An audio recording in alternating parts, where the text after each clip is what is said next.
तो दोस्तों आज हम शुरू करने जा रहे हैं एक बहुत important course, prevention of cyber crime and fraud management. सबसे पहले हम कवर करेंगे module A cyber crimes overview और उसका chapter 3 modus operandi of cyber crimes. ये आईआईबीएफ के सिलेबस पर बेस्ड है और इसमें हमने बुक की हर एक लाइन को इतने सिंपल तरीके से एक्सप्लेन किया है कि सब कुछ एकदम क्लियर हो जाए। और एक बात अगर आपको लगे कि बुक की कोई भी लाइन का एक्सप्लेनेशन हमारे कंटेंट में मिसिंग है तो प्रूफ के साथ डिस्क्रिप्शन बॉक्स में दी गई ईमेल आईडी पर मेल करें और इस कोर्स को फ्री में क्लेम करें। इस कोर्स को परचेस करने का लिंक भी आपको डिस्क्रिप्शन बॉक्स में मिल जाएगा। तो बिना देर किए चलते हैं। तो स्टार्ट लेते हैं उस चैप्टर के ऑब्जेक्टिव्स से। तो दोस्तों इस चैप्टर में हम बात करेंगे साइबर क्राइम्स के अलग अलग टाइप्स के बारे में, लेकिन फोकस सिर्फ क्लासिफिकेशन पर नहीं बल्कि एक्चुअल क्राइम्स पर रहेगा। यानी हम ये देखेंगे कि साइबर क्राइम असल में होता कैसे है। इसमें हम साइबर क्राइम्स के वेरियस फॉर्म्स डिस्कस करेंगे और साथ ही ये भी समझेंगे कि इन क्राइम्स को कमिट करने के लिए कौन कौन से मेथड्स या मेथोडोलॉजीज यूज की जाती हैं। खास तौर पर हम फिशिंग, हैकिंग और क्रैकिंग जैसे साइबर क्राइम्स पर ज़्यादा ध्यान देंगे क्योंकि ये क्राइम्स आजकल तेज़ी से बढ़ रहे हैं और बहुत कॉमन होते जा रहे हैं। इसके अलावा इस चैप्टर में साइबर टेररिज्म को भी कवर किया गया है जो आज एक बड़ा ग्लोबल कंसर्न बन चुका है और अलग अलग इंटरनेशनल फोरम्स पर इस पर काफ़ी डिस्कशन हो रहा है। अब बात करते हैं इस चैप्टर के इंट्रोडक्शन की। लास्ट चैप्टर में हमने साइबर क्राइम्स के अलग अलग टाइप्स पढ़े थे और ये भी देखा था कि इन्हें अलग अलग पैरामीटर्स के आधार पर कैसे क्लासिफाई किया जा सकता है। अब इस चैप्टर में हम कुछ सबसे कॉमन और वेल नोन साइबर क्राइम्स के बारे में डिटेल से बात करेंगे। देखो, चूंकि साइबर क्राइम्स अलग अलग तरीकों से किए जाते हैं इसलिए कोई एक फिक्स मेथड या फॉर्मूला नहीं है जो हर साइबर क्राइम पर लागू हो जाए। हर साइबर क्रिमिनल अपने क्राइम की नेचर के हिसाब से अलग टेक्निक यूज़ करता है और इसके लिए वो टेक्नोलॉजी, हार्डवेयर या सॉफ्टवेयर की नॉलेज या फिर इलेक्ट्रॉनिक सिस्टम से जुड़ दूसरे टेक्निकल एस्पेक्ट्स पर डिपेंड करता है। अब computer emergency response team India का कहना है कि इंफॉर्मेशन सिक्योरिटी में एब्सोल्यूट सिक्योरिटी जैसी कोई चीज़ होती ही नहीं। सिक्योरिटी का मकसद ये नहीं है कि सारे रिस्क पूरी तरह खत्म कर दिए जाए, बल्कि मकसद एक रीजनेबल लेवल की प्रोटेक्शन हासिल करना है। सिक्योरिटी मेजर्स लगाने के लिए इन्वेस्टमेंट तो चाहिए ही होता है, लेकिन अगर सिक्योरिटी कमज़ोर या एडिक्वेट नहीं है तो उसकी कॉस्ट कहीं ज़्यादा हो सकती है क्योंकि उससे बड़ा लॉस हो सकता है। इसलिए सिक्योरिटी का लेवल इस बात पर डिपेंड करता है कि उसमें कितने एफर्ट्स डाले गए हैं। और ये भी समझना ज़रूरी है कि हर सिक्योरिटी मेजर की अपनी इफ़ेक्टिवनेस भी होती है और अपनी लिमिटेशंस भी।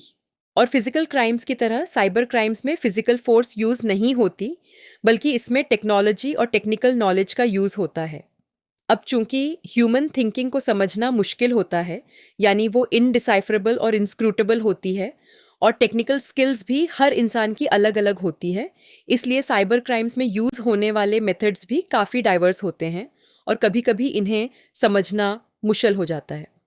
तो साइबर क्राइम्स के अलग अलग फॉर्म्स पढ़ने से पहले ज़रूरी है कि पहले टेक्नोलॉजी के रोल को समझा जाए क्योंकि यही इन क्राइम्स को कमिट करने की फाउंडेशन बनती है। जैसा कि पहले भी डिस्कस किया गया, हर साइबर क्राइम किसी न किसी टेक्नोलॉजी के यूज़ से ही शुरू होता है, लेकिन सिर्फ टेक्नोलॉजी यूज़ करना कोई ऑफेंस नहीं है। ये तभी क्राइम बनता है जब इसे किसी स्पेसिफिक इलीगल इंटेंशन से या किसी गलत मकसद के लिए इस्तेमाल किया जाए। टेक्नोलॉजी को एक स्विस आर्मी नाइफ की तरह कंपेयर किया जा सकता है क्योंकि इसके मल्टीपल फंक्शंस होते हैं और इसे अलग अलग वेज में, अलग अलग डायरेक्शंस या एंगल्स में यूज़ किया जा सकता है। अब ये लेजिटिमेट पर्पस के लिए यूज़ होगी या क्रिमिनल एक्टिविटी के लिए, ये इस बात पर डिपेंड करता है कि यूज़ करने वाला पर्सन कौन है। इसीलिए टेक्नोलॉजी के मिसयूज़ की रिस्पॉन्सिबिलिटी उस यूज़र की होती है, टेक्नोलॉजी की नहीं। इसी तरह साइबर क्राइम्स में जो अलग अलग मेथड्स अडॉप्ट किए जाते हैं वो सब टेक्नोलॉजी के यूज़ पर ही बेस्ड होते हैं। टेक्नोलॉजी खुद इलीगल नहीं होती, ये तभी पनिशेबल बनती है जब इसे किसी क्राइम या किसी और अनलॉफुल एक्ट को कमिट करने के लिए इस्तेमाल किया जाए। अब बात करते हैं कुछ ऐसी टेक्नोलॉजीज़ की जो खुद से इलीगल नहीं हैं, लेकिन इनका मिसयूज़ इलीगल एक्टिविटीज़ के लिए हो सकता है। यानी टेक्नोलॉजी तो बिल्कुल लीगल होती है, बस इसे इस्तेमाल करने वाला इंसान इसे गलत दिशा में ले जा सकता है। इसी संभावित मिसयूज़ की वजह से इन्हें अक्सर साइबर क्राइम से जोड़ा जाता है। सबसे पहले बात करते हैं साइबर स्क्वॉटिंग की। इसमें कोई इंसान किसी डोमेन नेम को इस नीयत से रजिस्टर करता है कि आगे चलकर उसका फ़ायदा उठाया जा सके।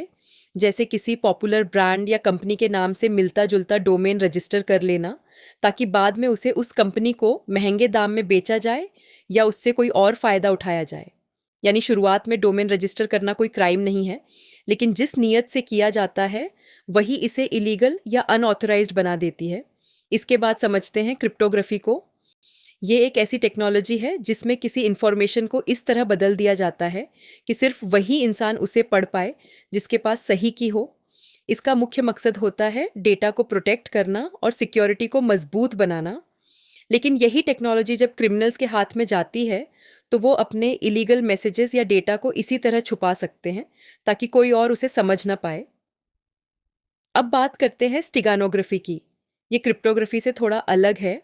इसमें इंफॉर्मेशन को बदलने की बजाय उसे किसी दूसरी डिजिटल फाइल के अंदर ही छुपा दिया जाता है, जैसे किसी इमेज, ऑडियो या वीडियो फाइल के अंदर। देखने में वो फाइल बिल्कुल नॉर्मल लगती है, लेकिन उसके अंदर हिडन इंफॉर्मेशन छुपी होती है। इसके लेजिटिमेट यूजेस भी हैं, जैसे कॉपीराइट प्रोटेक्शन के लिए। लेकिन इसी टेक्निक का इस्तेमाल क्रिमिनल्स इलीगल इंफॉर्मेशन छुपाने और एक दूसरे तक पहुंचाने के लिए भी करते हैं। अब बात करते हैं फास्ट फ्लक्स की। ये एक नेटवर्किंग टेक्निक है जिसमें किसी सिस्टम या सर्विस के एक्चुअल लोकेशन को छुपाने के लिए उसके आईपी एड्रेसेस को बार बार बदला जाता है। असल में इसका इस्तेमाल नेटवर्क को ज़्यादा रिलायबल और अवेलेबल बनाने के लिए किया जाता है, लेकिन यही टेक्निक साइबर क्राइम एक्टिविटीज़ को सपोर्ट करने के लिए भी मिसयूज़ की जा सकती है, क्योंकि जब आईपी एड्रेस बार बार बदलता रहता है तो क्रिमिनल की असली लोकेशन ट्रैक करना काफ़ी मुश्किल हो जाता है। इसके बाद समझते हैं सेशन मॉनिटरिंग को। इसमें किसी यूज़र के सेशन को, यानी वो किसी कंप्यूटर या नेटवर्क पर क्या कर रहा है, उसे ऑब्जर्व या ट्रैक किया जाता है। ये आमतौर पर सिक्योरिटी और एडमिनिस्ट्रेशन के मकसद से किया जाता है ताकि किसी सिस्टम पर नज़र रखी जा सके। लेकिन यही प्रोसेस जब बिना परमिशन के या गलत नीयत से किया जाए तो ये अनऑथराइज्ड पर्पसेस के लिए भी मिसयूज़ हो सकता है। अब बात करते हैं की लॉगर की। ये एक टूल है जो कीबोर्ड पर टाइप की गई हर की को रिकॉर्ड कर लेता है। इसका इस्तेमाल ऑथराइज्ड मॉनिटरिंग के लिए भी किया जा सकता है, जैसे कोई कंपनी अपने एम्प्लॉयज़ की एक्टिविटी चेक करने के लिए। लेकिन यही टूल क्रिमिनल्स के हाथ में जाने पर कॉन्फिडेंशियल इन्फॉर्मेशन, जैसे किसी के यूज़र नेम्स और पासवर्ड्स चराने के लिए भी इस्तेमाल किया जा सकता है। कुछ टेक्नोलॉजीज़ ऐसी होती हैं जो इसी कैटेगरी में आ सकते हैं, जो specifically information technology act, information technology amendment act और दूसरे पीनल लॉज जैसे इंडियन पीनल कोड के अंडर कवर होती हैं। जब इन टेक्नोलॉजीज़ का इस्तेमाल क्राइम्स करने के लिए किया जाता है तो इन्हें अनलॉफुल एक्टिविटीज़ माना जाता है। ऐसे मामलों में क्रिमिनल इंटेंशन यानी मेंस री पहले से ही प्रिज्यूम कर लिया जाता है, क्योंकि इन टेक्नोलॉजीज़ का इस्तेमाल ही एक स्पेसिफिक क्रिमिनल पर्पस के साथ किया जाता है। सबसे पहले बात करते हैं हैकिंग एंड क्रैकिंग की। इसमें किसी कंप्यूटर सिस्टम में बिना परमिशन के एक्सेस लिया जाता है या फिर उसे क्रिमिनल पर्पसेस के लिए मिसयूज़ किया जाता है। इसके बाद समझते हैं अनऑथोराइज्ड मॉनिटरिंग एंड कॉपीइंग को। इसमें बिना प्रॉपर ऑथोराइजेशन के किसी इंफॉर्मेशन को ऑब्जर्व किया जाता है, एक्सेस किया जाता है या कॉपी किया जाता है। अब बात करते हैं कार्ड क्लोनिंग एंड स्किमिंग की। इन टेक्निक्स का इस्तेमाल किसी की कार्ड इंफॉर्मेशन को इल्लीगली हासिल करने और उसे मिसयूज़ करने के लिए किया जाता है। इसके बाद समझते हैं डिनायल ऑफ सर्विस और डिस्ट्रीब्यूटेड डिनायल ऑफ सर्विस को।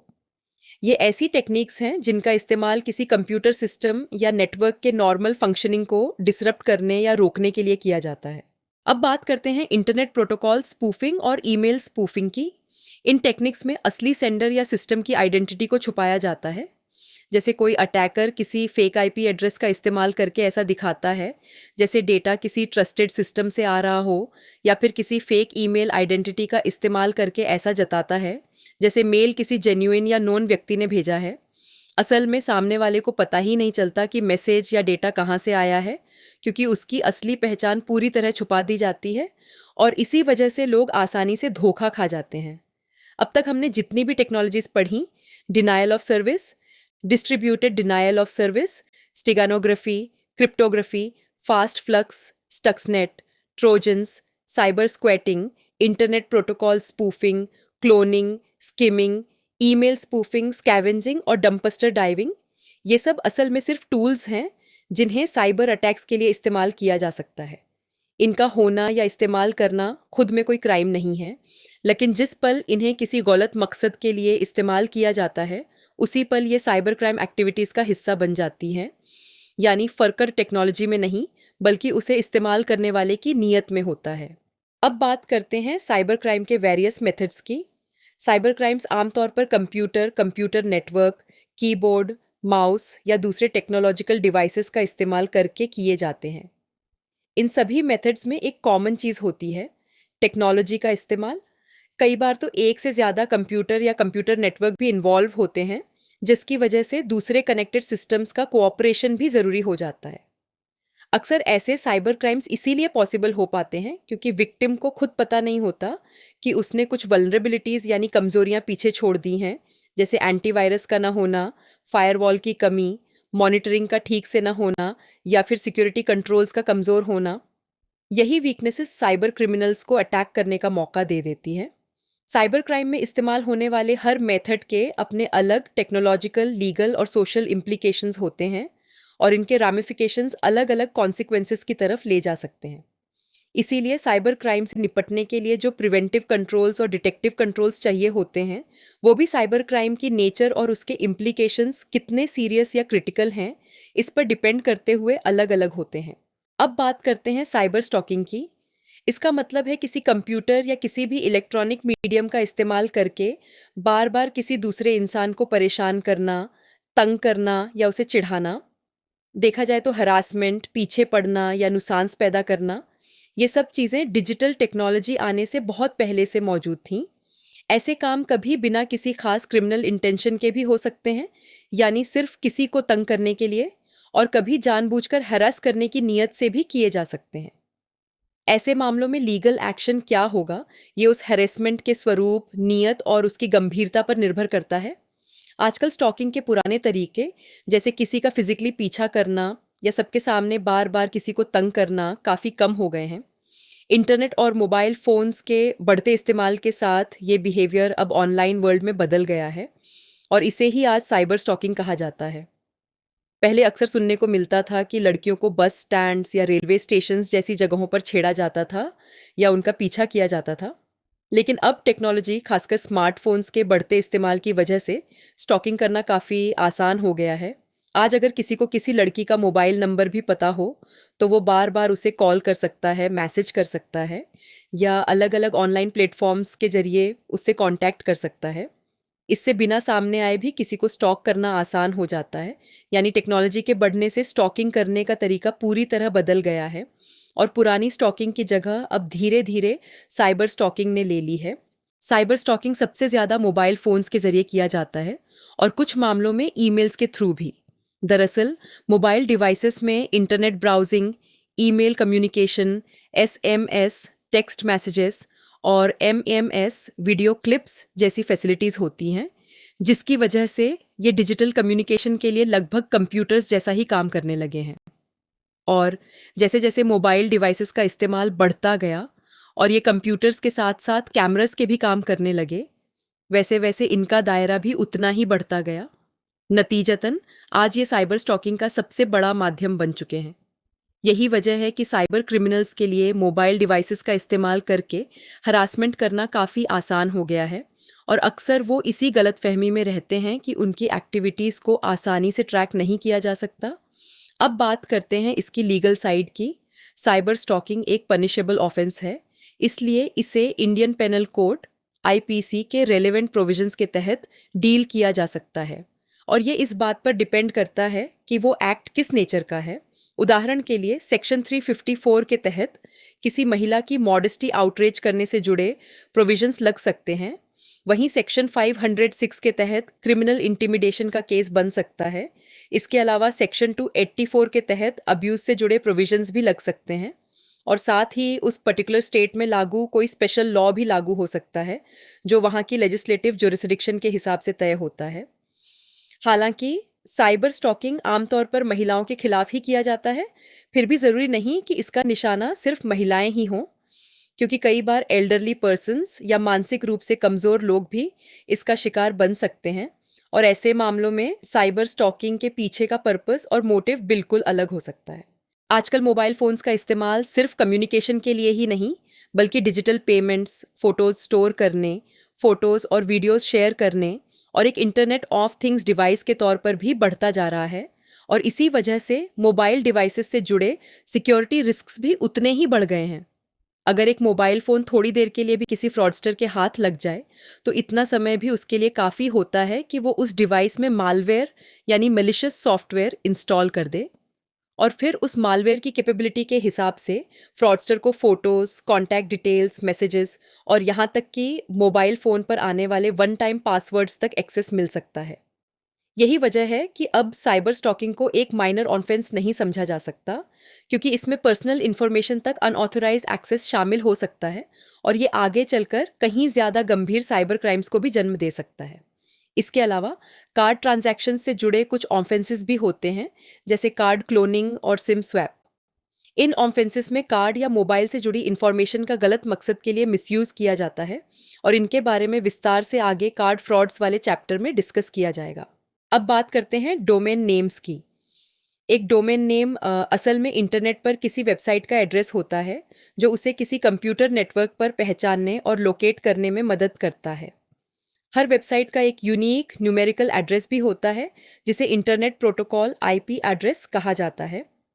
नेटवर्क इसी इंटरनेट प्रोटोकॉल आईपी एड्रेस का इस्तेमाल करके कंप्यूटर सिस्टम को पहचानता है और ज़रूरी कम्युनिकेशन प्रोटोकॉल के हिसाब से डेटा पैकेट्स ट्रांसमिट करता है।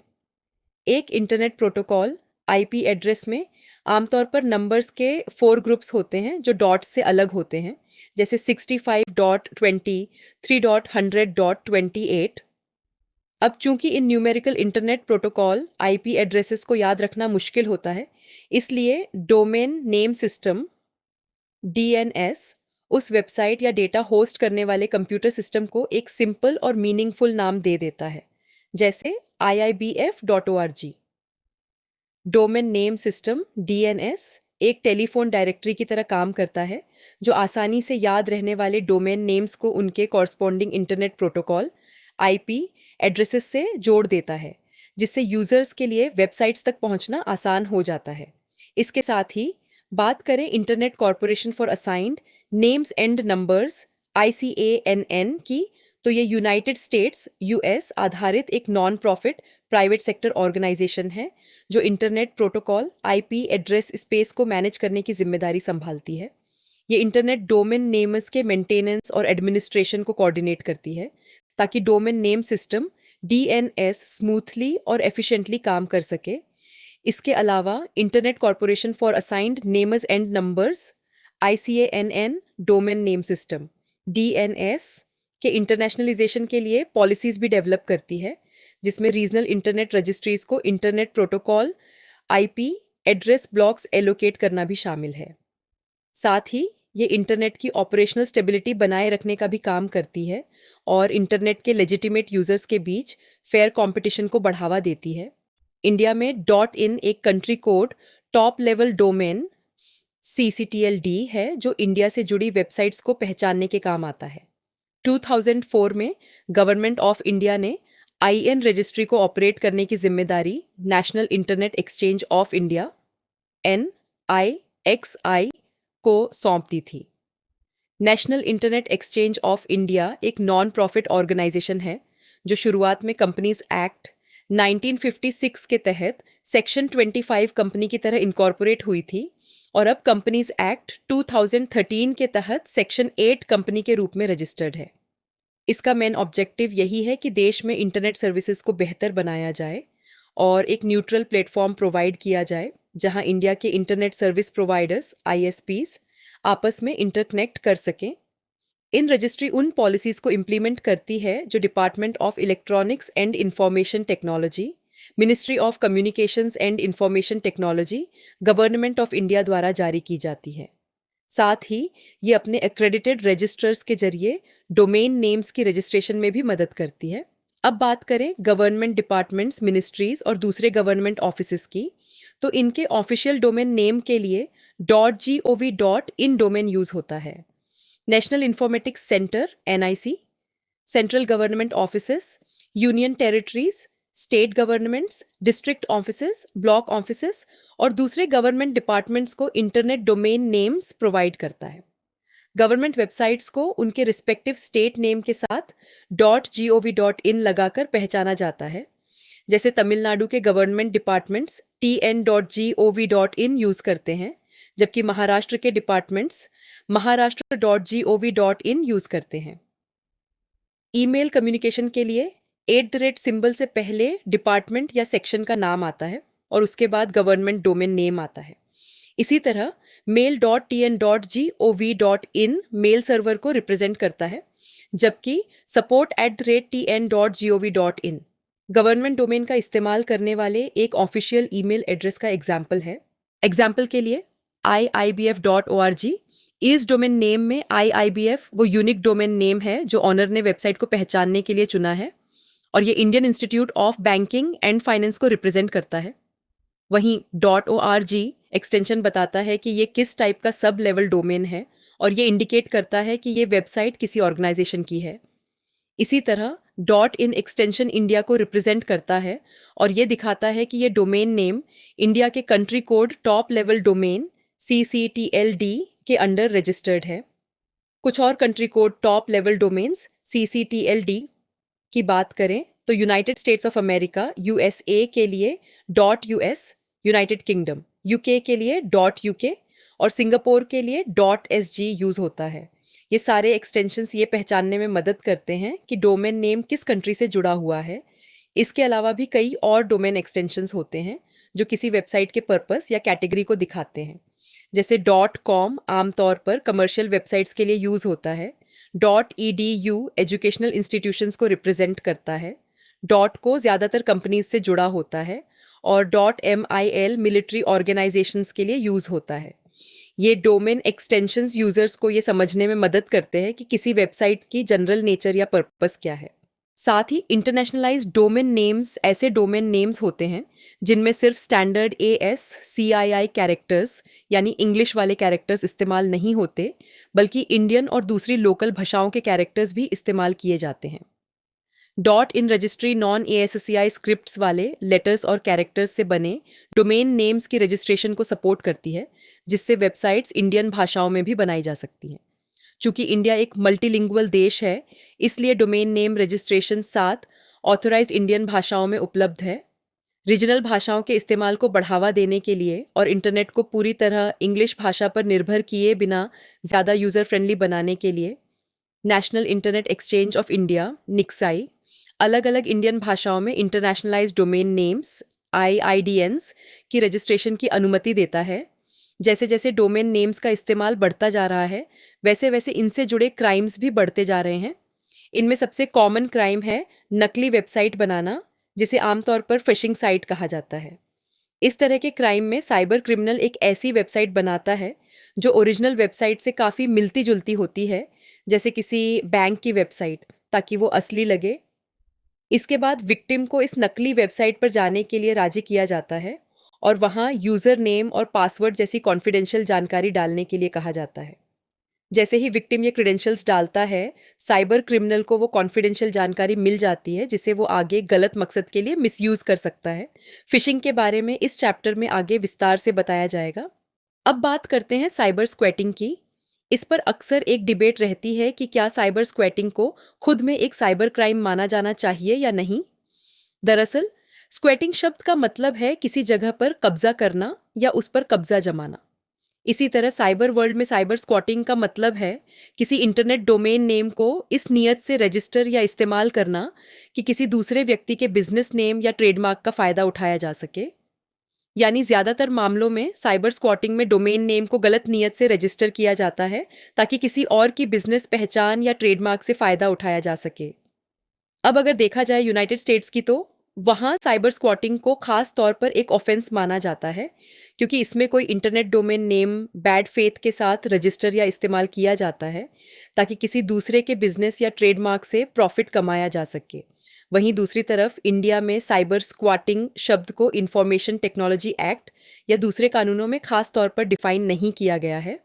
यहाँ ये समझना ज़रूरी है कि अगर कोई सिर्फ ऐसा डोमेन नेम रजिस्टर करता है जो किसी व्यक्ति के नाम, बिजनेस या पहचान से रिलेटेड नहीं है, तो ये अपने आप में कोई क्राइम नहीं बनता।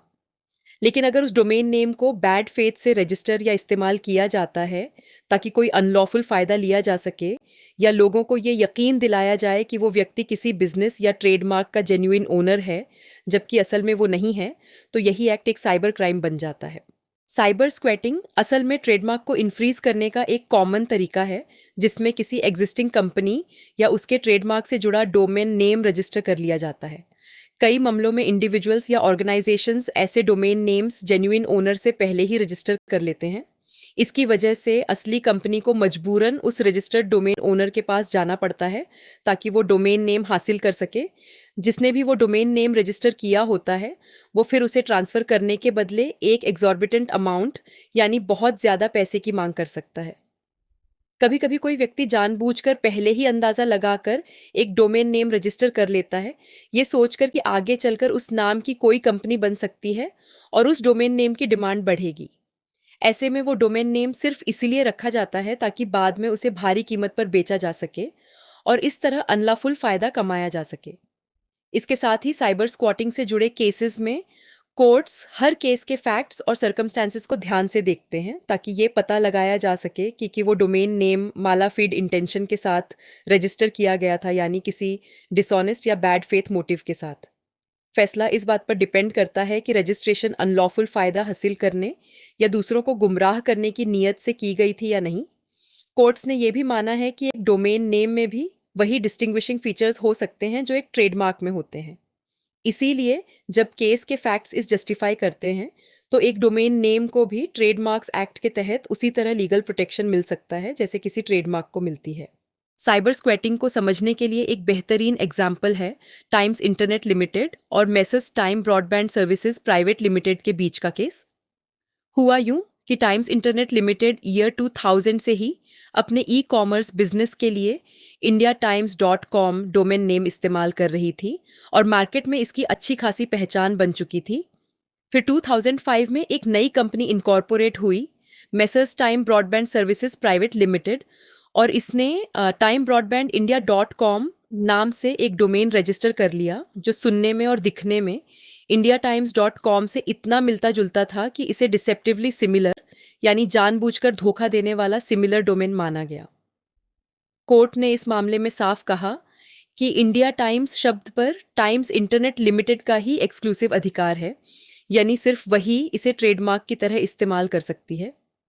यहीं से एक इम्पॉर्टेंट बात समझ आती है, जब कोई डोमेन नेम चलते चलते ट्रेडमार्क जैसी पहचान बना लेता है तो कोर्ट्स उसे उन डोमेन नेम्स से प्रोटेक्ट करते हैं जो जानबूझकर उससे मिलते जुलते बनाए जाते हैं ताकि पब्लिक को गुमराह न किया जा सके या कन्फ्यूजन पैदा ना हो। अब दिलचस्प बात यह है कि टाइम्स इंटरनेट लिमिटेड वाले इस केस का जो जजमेंट आया वो असल में एक पुराने सुप्रीम कोर्ट के फैसले पर ही बेस्ड था, Satyam Infoway limited versus Sifynet solutions private limited, appeal number 3028 of 2004 जो मई 2004 में तय हुआ था। उस केस में सुप्रीम कोर्ट ने ये बात उठाई थी कि अगर कोई डिसेप्टिवली सिमिलर डोमेन नेम इस्तेमाल किया जाए तो यूज़र्स को ये समझ ही नहीं आता कि वो जिस वेबसाइट पर हैं उसका असली सोर्स क्या है, और इसी कन्फ्यूजन की वजह से कई बार यूज़र्स को बिना जाने समझे ऐसी सर्विसेज मिल जाती हैं जिनका इस्तेमाल करने का उनका इरादा कभी था ही नहीं। यहीं सुप्रीम कोर्ट ने एक बड़ी बात कही कि डोमेन नेम भी बिल्कुल ट्रेडमार्क की तरह ही काम करता है और इसीलिए इसे भी वही प्रोटेक्शन मिलनी चाहिए जो ट्रेडमार्क लॉ के तहत मिलती है। साइबर स्क्वैटिंग के मामलों में जब तक कोई सबूत उल्टा साबित न करे, एक डोमेन नेम को आमतौर पर ट्रेडमार्क जैसा ही ट्रीट किया जाता है। इसीलिए अगर कोई व्यक्ति ऐसा डोमेन नेम रजिस्टर करता है या इस्तेमाल करता है जो किसी एग्जिस्टिंग बिजनेस नेम या डोमेन नेम से डिसेप्टिवली सिमिलर हो तो इसे जेन्युइन ओनर के अधिकार का इन्फ्रिंजमेंट माना जा सकता है। ऐसा एक्ट ट्रेडमार्क राइट्स का वायोलेशन भी बन सकता है और इसे इंटेलेक्चुअल प्रॉपर्टी का वायोलेशन माना जाता है। आसान भाषा में कहें तो साइबर स्क्वॉटिंग उस प्रैक्टिस को कहते हैं जिसमें कोई वेल नोन व्यक्ति, ऑर्गेनाइजेशन या ट्रेडमार्क से जुड़ा डोमेन नेम या फिर किसी एग्जिस्टिंग ट्रेडमार्क से deceptively similar domain name unfair profit कमाने की नीयत से रजिस्टर किया जाता है। आमतौर पर साइबर स्क्वॉटर इस डोमेन नेम को या तो उस नाम या ट्रेडमार्क के जेन्युइन ओनर को या फिर किसी और को एक प्रीमियम प्राइस पर बेचने की कोशिश करता है। जैसा कि दिल्ली हाई कोर्ट ने मनीष विज बनाम इंदिरा चक के केस में ऑब्जर्व किया था, साइबर स्क्वैटिंग में डोमेन नेम को फ्रॉडलेंट तरीके से रजिस्टर किया जाता है ताकि बाद में उसे लॉफुल ऑनर को ज़्यादा कीमत पर बेचा जा सके। इंटरनेशनल लेवल पर डोमेन नेम्स और साइबर स्क्वैटिंग से जुड़े डिस्प्यूट्स को uniform domain name dispute resolution policy के तहत रिजॉल्व किया जाता है, जिसे internet corporation for assign names and numbers ICANN ने 1999 में अडॉप्ट किया था। दरअसल uniform domain name dispute resolution policy के तहत डिस्प्यूट्स को रिजॉल्व करने के लिए रजिस्टर के जरिए डिस्प्यूटेड डोमेन नेम को कैंसिल, सस्पेंड या ट्रांसफ़र किया जा सकता है। इसी तरह इंडिया में भी साइबर स्क्वैटिंग से जुड़े डिस्प्यूट्स को रिजॉल्व करने के लिए एक अलग पॉलिसी बनाई गई है, जिसे dot in domain name dispute resolution policy कहा जाता है। ये पॉलिसी खास तौर पर डॉट इन डोमेन नेम से जुड़े साइबर स्क्वॉटिंग डिस्प्यूट्स को रिजॉल्व करने के लिए टर्म्स और कंडीशंस तय करती है। अब साइबर स्क्वॉटिंग को अच्छी तरह समझने के लिए ये जानना भी उतना ही ज़रूरी है कि internet corporation for assigned names and numbers dot in registry और national internet exchange of India का क्या रोल होता है, क्योंकि यही ऑर्गेनाइजेशंस डोमेन नेम्स के मैनेजमेंट और एडमिनिस्ट्रेशन की पूरी जिम्मेदारी संभालते हैं। और जैसे जैसे इंडिया में कंपनीज, बिजनेस एंटिटीज़ और यहाँ तक कि इंडिविजुअल्स भी बड़ी संख्या में डोमेन नेम्स रजिस्टर करने लगे हैं, वैसे वैसे इनसे जुड़े डिस्प्यूट्स भी लगातार बढ़ते गए हैं। नतीजतन साइबर स्क्वैटिंग अब एक इंक्रीजिंगली कॉमन साइबर क्राइम बनता जा रहा है और डिजिटल एनवायरनमेंट में एक बड़ी चिंता का विषय बनकर उभर रहा है। एक्सटॉर्शन का सीधा मतलब है किसी व्यक्ति को धमकी देकर उससे पैसे, प्रॉपर्टी या कोई और फ़ायदा हासिल कर लेना। अब जब यही धमकी फिजिकली न देकर किसी कंप्यूटर नेटवर्क, मोबाइल नेटवर्क या किसी और डिजिटल मीडियम के जरिए दी जाती है, तो इसे साइबर एक्सटॉर्शन कहते हैं। यानी आसान शब्दों में समझें तो साइबर एक्सटॉर्शन है जहां कोई व्यक्ति टेक्नोलॉजी का सहारा लेकर सामने वाले को डराता है या धमकाता है और उसी डर का फ़ायदा उठाकर उससे कुछ हासिल कर लेता है। जैसे अगर कोई ब्लैकमेलिंग करता है लेकिन उसका जरिया कंप्यूटर नेटवर्क या मोबाइल नेटवर्क है, तो उसे भी साइबर एक्सटॉर्शन ही कहा जाएगा। अब ये समझना ज़रूरी है कि साइबर एक्सटॉर्शन कोई मामूली बात नहीं है। ये एक साफ तौर पर साइबर क्राइम है और एप्लीकेबल लॉ के तहत इसकी सज़ा भी तय है। इसमें होता ये है कि किसी व्यक्ति को कंप्यूटर या किसी इलेक्ट्रॉनिक डिवाइस के जरिए नुकसान पहुंचाने की धमकी दी जाती है और उसे मजबूर कर दिया जाता है कि वो पैसे, कीमती प्रॉपर्टी या कोई और फ़ायदा दे दे। कई बार तो इस पूरे प्रोसेस में पहले विक्टिम का सेंसिटिव या पर्सनल डेटा चुरा लिया जाता है और फिर उसी डेटा के दम पर धमकी दी जाती है, या तो उसे गलत इस्तेमाल करने की या फिर सार्वजनिक कर देने की, जब तक कि मांगे गए पैसे या फ़ायदे न दे दिए जाएं। और आजकल तो यही देखने को मिल रहा है कि साइबर एक्सटॉर्शन अक्सर हैकिंग के साथ ही होता है। ऐसे मामलों में साइबर क्रिमिनल्स सीधे किसी वेबसाइट का कंट्रोल ही अपने हाथ में ले लेते हैं या उसे बेकार कर देते हैं और फिर क्विड प्रो क्वो के तौर पर, यानी उस वेबसाइट को वापस उसके असली ऑनर को सौंपने की शर्त पर पैसों की मांग रखते हैं। Extortion Indian penal code IPC की सेक्शंस 383 से 389 के तहत एक पनिशेबल ऑफेंस है। अब जब यही ऑफेंस किसी कंप्यूटर नेटवर्क या दूसरी डिजिटल टेक्नोलॉजी का इस्तेमाल करके किया जाता है, तो इसे साइबर एक्सटॉर्शन कहा जाता है। दरअसल प्रोफेशनल हैकर्स और साइबर एस्पियोनाज के बढ़ते इस्तेमाल के साथ साइबर एक्सटॉर्शन भी काफ़ी कॉमन होता जा रहा है और इसी वजह से इससे जुड़े रिपोर्टेड केसेस की संख्या भी लगातार बढ़ रही है। साथ ही क्राइम की नेचर और मोडस ऑपरेंडी के हिसाब से कई बार इंफॉर्मेशन टेक्नोलॉजी एक्ट और इंफॉर्मेशन टेक्नोलॉजी अमेंडमेंट एक्ट के एडिशनल प्रोविजंस भी लागू हो सकते हैं। इसमें अनऑथोराइज्ड कॉपीइंग या डेटा डाउनलोड करना, पर्सनेशन या क्रिमिनल इंटेंशन के साथ किया गया डेटा थेफ्ट जैसे ऑफेंसेस भी शामिल हो सकते हैं। इसी कड़ी में हैकिंग और उससे जुड़े अलग अलग एस्पेक्ट्स के बारे में आगे डेटाबेस हैकिंग नाम के चैप्टर में विस्तार से बताया जाएगा।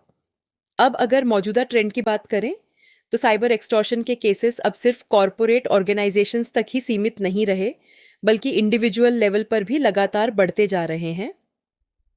कई ऐसे मामलों में क्रिमिनल्स को खास तौर पर वेबसाइट्स या दूसरे इंफॉर्मेशन सोर्सेज से डेटा चुराने के लिए इंगेज किया जाता है और फिर उसी चुराए गए डेटा का इस्तेमाल विक्टिम को ब्लैकमेल करने, धमकाने या मजबूर करने के लिए किया जाता है ताकि वो पैसे दे दे या कोई और फ़ायदा मुहैया कराए। यानी कुल मिलाकर साइबर एक्सटॉर्शन में ज़्यादातर ऐसे इंडिविजुअल्स शामिल होते हैं जो इलीगली डेटा हासिल करते हैं और फिर उसी डेटा का मिसयूज़ करके पैसे ऐंठते हैं या किसी और व्यक्ति को उसकी मर्जी के खिलाफ कुछ करने पर मजबूर करते हैं। साइबर एक्सटॉर्शन और रैंसमवेयर अक्सर आपस में जुड़े हुए लगते हैं, लेकिन असल में क्राइम करने के तरीके में इन दोनों में साफ फ़र्क है। साइबर एक्सटॉर्शन में होता ये है कि क्रिमिनल पहले विक्टिम का पर्सनल, सेंसिटिव या कॉन्फिडेंशियल डेटा किसी न किसी तरह इलीगली हासिल कर लेता है या उसमें अनऑथोराइज्ड एक्सेस बना लेता है। इसके बाद वो विक्टिम को धमकी देता है कि अगर डिमांड पूरी नहीं की गई तो वो डेटा पब्लिक कर देगा। वहीं रैंसमवेयर में मामला थोड़ा और आगे बढ़ जाता है। यह क्रिमिनल सिर्फ डाटा चुराकर धमकी नहीं देता, बल्कि सीधे विक्टिम के डेटा, वेबसाइट या दूसरे कॉन्फिडेंशियल इंफॉर्मेशन एसेट्स का पूरा कंट्रोल ही अपने हाथ में ले लेता है और जेन्युइन ओनर को भी उस तक पहुंचने नहीं देता। फिर वो पैसों की मांग रखता है और वादा करता है कि डिमांड की गई अमाउंट मिलते ही वो सब कुछ वापस लौटा देगा। अब बात करते हैं क्रिप्टो लॉकर की, जो इसी तरह के अटैक्स में काफ़ी चर्चा में रहा।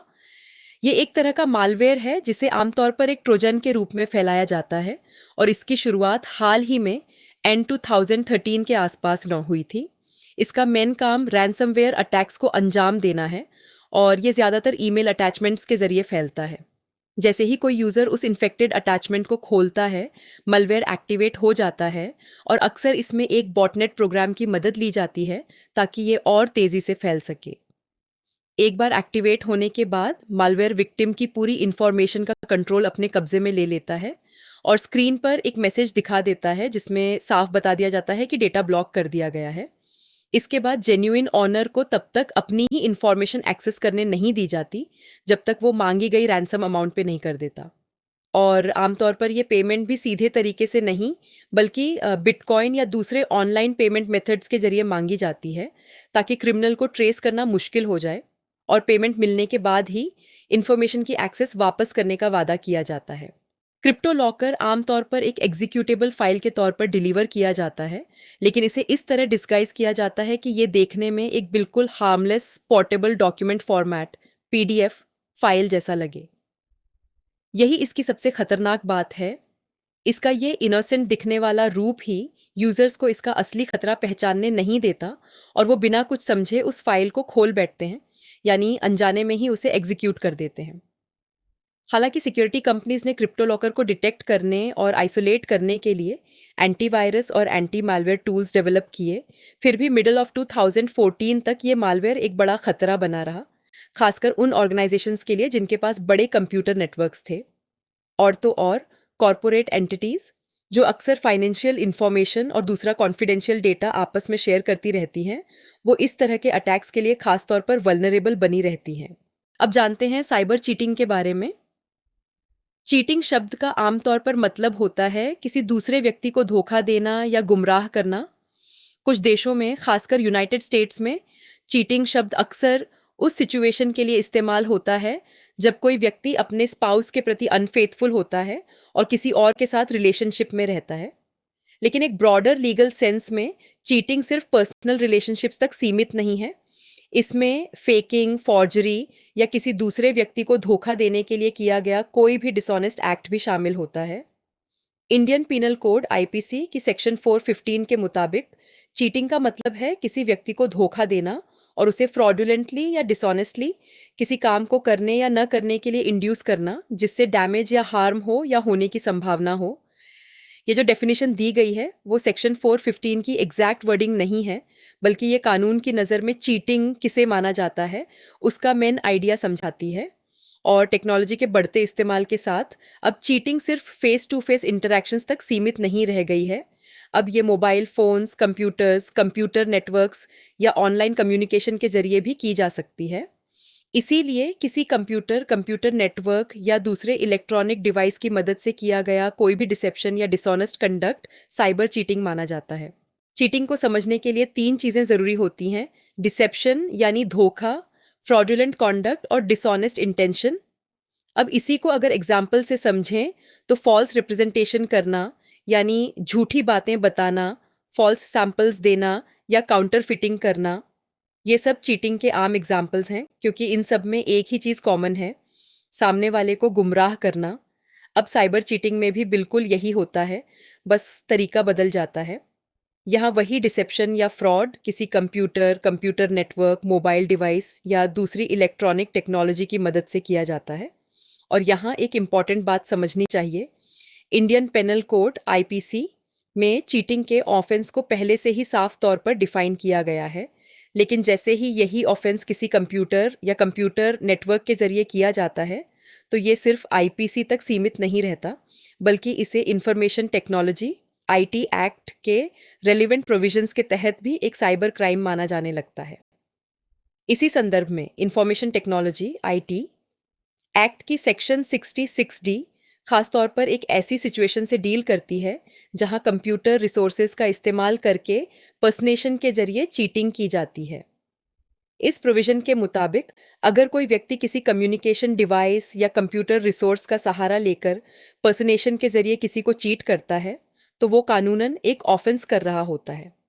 ऐसे व्यक्ति को सजा के तौर पर इम्प्रिजनमेंट ऑफ आइदर डिस्क्रिप्शन दी जा सकती है, जो 3 इयर्स तक बढ़ सकती है। और सिर्फ इतना ही नहीं, इम्प्रिजनमेंट के साथ साथ उस व्यक्ति पर 1 लाख रुपीस तक का फाइन भी लगाया जा सकता है। इंफॉर्मेशन टेक्नोलॉजी एक्ट की सेक्शन 66D के अंडर किसी ऑफेंस के आने के लिए 3 एसेंशियल एलिमेंट्स का होना ज़रूरी है। सबसे पहले आता है चीटिंग, यानी वहाँ डिसेप्शन या डिसऑनेस्ट इंड्यूसमेंट का कोई एक्ट होना चाहिए, जैसा कि इंडियन पीनल कोड में बताया गया है। इसके बाद आता है पर्सनेशन। इसका मतलब है कि ऑफेंडर किसी दूसरे व्यक्ति होने का प्रिटेंड करे या जानबूझकर किसी और की आइडेंटिटी को सब्स्टिट्यूट कर दे। चीटिंग बाय पर्सनेशन को इंडियन पीनल कोड की सेक्शन 416 के तहत भी डिफाइन किया गया है। और तीसरा एलिमेंट है कंप्यूटर रिसोर्स या कम्युनिकेशन डिवाइस का यूज़, यानी पर्सनेशन के जरिए की गई चीटिंग को किसी कंप्यूटर रिसोर्स या कम्युनिकेशन डिवाइस के थ्रू ही अंजाम दिया जाना चाहिए। अगर इस तरह की टेक्नोलॉजी का इस्तेमाल नहीं हुआ है, तो वो ऑफेंस इंफॉर्मेशन टेक्नोलॉजी एक्ट की सेक्शन 66D के अंडर नहीं आएगा। यहाँ कम्युनिकेशन डिवाइस या कंप्यूटर रिसोर्स का यूज़ होना सेक्शन 66D के तहत एक ज़रूरी रिक्वायरमेंट है, क्योंकि ये ऑफेंस डिजिटल टेक्नोलॉजी के ज़रिए ही किया जाता है। ये प्रोविज़न उन साइबर क्राइम्स को कवर करती है जिनमें internet protocol spoofing, email spoofing, data theft, password theft, किसी दूसरे व्यक्ति के ईमेल अकाउंट या दूसरे कंप्यूटर रिसोर्सेज तक अनऑथोराइज्ड एक्सेस, टेलगेटिंग, मास्करेडिंग और टेक्नोलॉजी का इस्तेमाल करके किए गए ऐसे ही पर्सनेशन के जरिए चीटिंग के एक्ट्स शामिल होते हैं। साइबर चीटिंग का नाता अक्सर डिसेप्शन, स्पूफिंग, फेकिंग, क्लोनिंग और काउंटरफेटिंग जैसे टर्म्स से जुड़ जाता है, क्योंकि इन टेक्निक्स का इस्तेमाल किसी को गुमराह करने या किसी और की पहचान बनकर पेश होने के लिए किया जा सकता है। कई बार प्रॉक्सी सर्वर्स का इस्तेमाल यूज़र और एक्चुअल सर्वर के बीच एक इंटरमीडियरी की तरह किया जाता है। ये असली सर्वर और उसके इंटरनेट प्रोटोकॉल आईपी एड्रेस को यूज़र से छुपा देते हैं। इसी तरह कई ऑर्गेनाइजेशन सिक्योरिटी पर्पसेस के लिए अपने फायरवॉल और राउटर में ऐसी टेक्नोलॉजीज यूज़ करती हैं जो उनके इंटरनेट प्रोटोकॉल आईपी एड्रेस को हाइड या मास्क कर देती है। ये टेक्नोलॉजीज खुद में बिल्कुल लीजिटिमेट होती है और इनका मकसद चीटिंग या डिसेप्शन करना बिल्कुल नहीं होता। लेकिन अगर इन टेक्नोलॉजीज़ का जानबूझकर इस्तेमाल किसी को धोखा देने, किसी और की पहचान बनकर पेश होने या फ्रॉड करने की नीयत से किया जाए, तो ये साइबर क्राइम का हिस्सा बन जाती है। आसान शब्दों में कहें तो किसी एक्टिविटी को साइबर चीटिंग तभी माना जाएगा जब उसमें पर्सनेशन, फ्रॉडुलेंट इंटेंशन और कंप्यूटर रिसोर्स के यूज़, ये तीनों इसेंशियल एलिमेंट्स मौजूद हों। इसलिए सिर्फ टेक्नोलॉजी का इस्तेमाल करना ही साइबर चीटिंग नहीं बन जाता। जब किसी ऑर्गेनाइजेशन के पास proper information system security policies के साथ साथ पर्याप्त लीगल और सिस्टमिक सेफगार्ड्स भी हों, तो टेक्नोलॉजी के लेजिटिमेट यूज़ और जानबूझकर आइडेंटिटी छुपाने, स्पूफिंग करने या साइबर क्राइम करने की नीयत से किए गए डिसेप्शन के बीच फ़र्क करना काफ़ी आसान हो जाता है। अब जानते हैं साइबर वॉरफेयर के बारे में।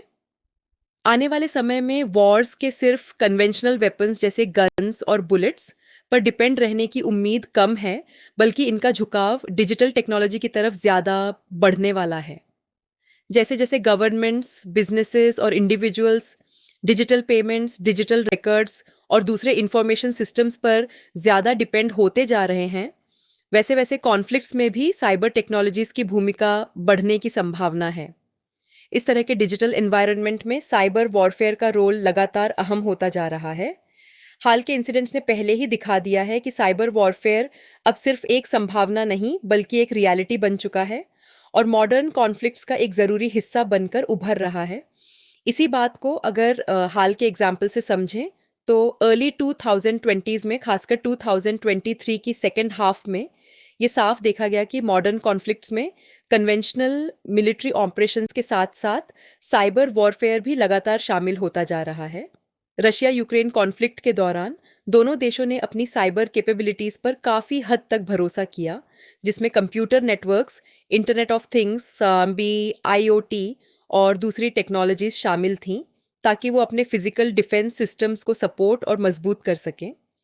इससे ये साफ पता चलता है कि साइबर वॉरफेयर अब मॉडर्न डिफेंस स्ट्रैटेजी का एक अहम हिस्सा बनता जा रहा है और आने वाले कॉन्फ्लिक्ट्स में भी ये एक कॉमन फीचर बन सकता है।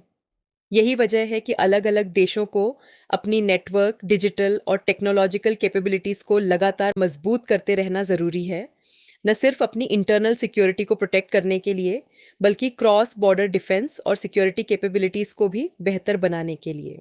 और इज़राइल एक छोटा देश होने के बावजूद, जिसकी पॉपुलेशन भी अपेक्षाकृत कम है, फिर भी ग्लोबल अरीना में खुद को एक टेक्नोलॉजिकली एडवांस्ड कंट्री की तरह स्थापित कर चुका है। इसे खास तौर पर सॉफ्टवेयर डेवलपमेंट, साइबर सिक्योरिटी और रिलेटेड टेक्नोलॉजीज में अपनी मजबूत कैपेबिलिटीज के लिए जाना जाता है। यहीं से ये बात साफ हो जाती है कि किसी देश की साइबर वॉरफेयर और साइबर सिक्योरिटी में ताकत सिर्फ उसके साइज या पॉपुलेशन पर डिपेंड नहीं करती, बल्कि उसकी टेक्नोलॉजिकल एक्सपर्टीज और इनोवेशन पर भी डिपेंड करती है। इजराइल ने पिछले कुछ सालों में अपना डिफेंस स्पेंडिंग काफ़ी हद तक बढ़ाया है। 2015 में जो करीब 340 मिलियन यूनाइटेड स्टेट्स डॉलर्स था, वो 2021 तक बढ़कर लगभग 6,500 मिलियन यूनाइटेड स्टेट्स डॉलर्स हो गया, यानी करीब 7 सालों में 20 गुना बढ़ोतरी। ये नेशनल डिफेंस में इन्वेस्टमेंट में एक बड़े इजाफे को दिखाता है। इसके अलावा इजराइल कई दूसरे देशों को भी टेक्नोलॉजिकल असिस्टेंस प्रोवाइड करता है, जिनमें से कई देश साइज, पॉपुलेशन या ओवरऑल रिसोर्सेज के मामले में उससे कहीं बड़े हैं।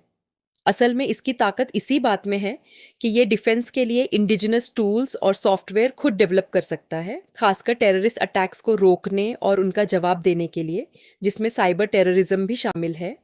यही सब मिलकर ये दिखाता है कि किसी देश की साइबर सिक्योरिटी और डिफेंस प्रिपेयर्डनेस को मजबूत बनाने में टेक्नोलॉजिकल कैपेबिलिटी और इनोवेशन कितना अहम रोल निभाते हैं।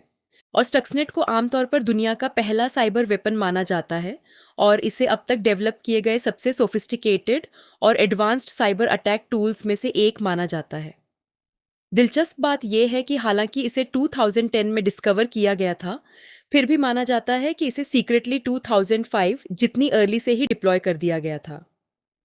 अब सामान्य मालवेयर से अलग, स्टक्सनेट को खास तौर पर सिर्फ स्पेसिफिक टारगेट सिस्टम्स पर अटैक करने के लिए डिज़ाइन किया गया था। दरअसल ये पहले किसी सिस्टम का कॉन्फ़िगरेशन चेक करता था और तभी एक्टिवेट होता था जब उसका टारगेटेड कॉन्फ़िगरेशन उसमें प्रोग्राम्ड इंस्ट्रक्शन से मैच करता था। रिपोर्ट्स के मुताबिक स्टक्सनेट ने क्रिटिकल इंफ्रास्ट्रक्चर को निशाना बनाया, खास तौर पर ईरान की न्यूक्लियर फैसिलिटीज़ को। ये एक वॉर्म की तरह काम करता था, यानी खुद ही अपना मैलिशियस कोड एग्जीक्यूट कर लेता था, दूसरे सिस्टम्स में फैल जाता था, अपनी कॉपीज बना लेता था और डिटेक्शन से बचने के लिए अपने मिलिशियस कंपोनेंट्स को छुपा लेता था। कहा जाता है कि अपना काम पूरा करने के बाद इसने 2012 में खुद को इन्फेक्टेड सिस्टम से रिमूव भी कर लिया। इसी highly targeted design, advance programming और डिटेक्शन से बचने की क्षमता की वजह से कई रिसर्चर्स स्टक्सनेट को साइबर टेररिज्म के इतिहास में अब तक डेवलप किए गए सबसे सोफिस्टिकेटेड सॉफ्टवेयर वेपन्स में से एक मानते हैं। इसी वजह से स्टक्सनेट अटैक में जिस तरह के टारगेट, मोडस ऑपरेंडी और एग्जीक्यूशन के मेथड का इस्तेमाल हुआ, उसने इंटरनेशनल साइबर सिक्योरिटी कम्युनिटी का काफ़ी ध्यान खींचा। इस अटैक ने यह दिखाया कि साइबर वेपन्स को इस तरह डिज़ाइन किया जा सकता है कि वो सभी कंप्यूटर सिस्टम्स को प्रभावित करने के बजाय सिर्फ स्पेसिफिक क्रिटिकल इंफ्रास्ट्रक्चर को ही निशाना बनाए। साथ ही इसकी वजह से supervisory control and data acquisition systems पर भी डिस्कशन और रिसर्च काफ़ी बढ़ गई, जिनका इस्तेमाल रिमोट इक्विपमेंट और इंडस्ट्रियल प्रोसेसेस को मॉनिटर और कंट्रोल करने के लिए किया जाता है। ऐसे सिस्टम्स आमतौर पर क्रिटिकल सेक्टर्स जैसे power generation, chemical industries, airlines और दूसरे इसेंशियल इंफ्रास्ट्रक्चर में इस्तेमाल होते हैं और यही वजह है कि इनकी सिक्योरिटी साइबर वॉरफेयर का एक अहम पहलू बन जाती है। साथ ही अर्बन कंप्यूटराइजेशन और ऑटोमेशन के तेज़ी से बढ़ने के साथ transportation, power supply, gas distribution और दूसरे यूटिलिटी सेक्टर्स जैसी कई एसेंशियल सर्विसेज अब ऑटोमेटेड और सिस्टम ड्रिवन कंट्रोल्स के जरिए चलाई जा रही हैं, जिनमें ह्यूमन इंटरवेंशन न के बराबर है। इसी क्रम में supervisory control and data acquisition systems का इस्तेमाल पावर, ऑयल और gas, water supply, waste management और पेट्रोकेमिकल्स ऑफ सीमेंट जैसी प्रोसेस इंडस्ट्रीज में क्रिटिकल इंफ्रास्ट्रक्चर को मॉनिटर और कंट्रोल करने के लिए व्यापक रूप से किया जाता है। इसके अलावा एक और अहम इंडस्ट्रियल कंट्रोल टेक्नोलॉजी है प्रोग्रामेबल लॉजिक कंट्रोलर, जिसका इस्तेमाल भी इंडस्ट्रियल ऑपरेशंस को ऑटोमेट करने के लिए किया जाता है। और स्केडा सिस्टम्स की तरह ही पीएलसी सिस्टम्स भी साइबर टेररिस्ट अटैक्स का टारगेट बन सकते हैं। जैसे जैसे ऑटोमेटेड और अनमैन्ड मेट्रो रेल सिस्टम्स जैसी और क्रिटिकल इंफ्रास्ट्रक्चर कंप्यूटराइज्ड कंट्रोल के अंडर आती जा रही है, वैसे वैसे इन क्रिटिकल इंफॉर्मेशन एसेट्स और कंट्रोल सिस्टम्स को प्रोटेक्ट करना भी उतना ही ज़रूरी होता जा रहा है।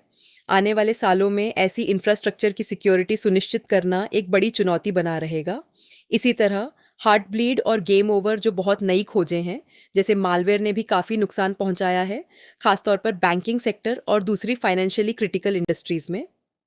हार्ट बिल्ड और गेम ओवर को जूस वायरस फैमिली के वेरिएंट्स कहा जाता है, जिसमें ऐसे सोफिस्टिकेटेड मालवेयर शामिल हैं जो विक्टिम्स के कंप्यूटर सिस्टम से बैंकिंग इंफॉर्मेशन और दूसरा सेंसिटिव यूज़र डेटा चुराने के लिए डिज़ाइन किए गए हैं। ये मालवेयर प्रोग्राम्स आमतौर पर ईमेल्स और फिशिंग मैसेजेस के जरिए फैलते हैं। एक बार जब ये किसी कंप्यूटर सिस्टम को इन्फेक्ट कर देते हैं, तो ये कॉन्फिडेंशियल इन्फॉर्मेशन हासिल करने की कोशिश करते हैं, खासतौर पर बैंकिंग क्रेडेंशियल्स और पर्सनल डेटा, जिसे बाद में साइबर क्राइम्स के लिए मिसयूज़ किया जा सकता है। जब कोई कंप्यूटर सिस्टम मॉलवेयर से इन्फेक्ट हो जाता है, तो वो एक बॉट नेटवर्क यानी बॉटनेट का हिस्सा बन सकता है। साइबर क्रिमिनल्स इन इन्फेक्टेड सिस्टम्स को कलेक्टिवली इस्तेमाल करके दूसरे टारगेटेड सिस्टम्स पर अटैक्स लॉन्च करते हैं। जेएस, जैसे जेएस या जीबॉट भी कहा जाता है, एक ट्रोजन हॉर्स मालवेयर है जो माइक्रोसॉफ्ट विंडोज पर ऑपरेट करता है। शुरुआत में जीएस को एक खतरनाक मालवेयर के तौर पर जाना जाता था, जो कई तरह की मलिशियस और क्रिमिनल एक्टिविटीज कर सकता था। बाद में ये बैंकिंग इंफॉर्मेशन चुराने के लिए काफ़ी वाइडली इस्तेमाल होने लगा। इसके लिए ये man in the middle attacks करता था और कीलॉगिंग के जरिए यूजर्स के कीस्ट्रोक्स रिकॉर्ड करता था। जीएस के इतने खतरनाक बनने की एक बड़ी वजह ये थी कि ये स्पेशली डिज़ाइन की गई टेक्निक्स का इस्तेमाल करके इन्फेक्टेड सिस्टम के अंदर खुद को छुपा लेता था, जिस वजह से शुरुआती एंटीवायरस सॉफ्टवेयर के लिए इसे डिटेक्ट करना काफ़ी मुश्किल हो जाता था। इन्हीं एडवांस फीचर्स की वजह से 2010 में पहली बार आइडेंटिफाई होने वाला जेएस इंटरनेट पर सबसे खतरनाक बॉटनेट्स में से एक माना गया। समय के साथ कई एंटीवायरस कंपनीज ने ऐसी सिक्योरिटी सॉल्यूशंस डेवलप की जो जेएस ट्रोजन को डिटेक्ट और रिमूव कर सकती थीं। इसके अलावा जीएस मालवेयर के कई और वेरिएंट्स और इसी तरह के मलिशियस प्रोग्राम्स ने भी बैंकिंग और दूसरे फाइनेंशियली क्रिटिकल सेक्टर्स को निशाना बनाया है, ताकि सेंसिटिव इंफॉर्मेशन चुराई जा सके। Heart bleed bug open SSL security software library में मौजूद एक सिक्योरिटी फ्लॉ को एक्सप्लॉइट करता है।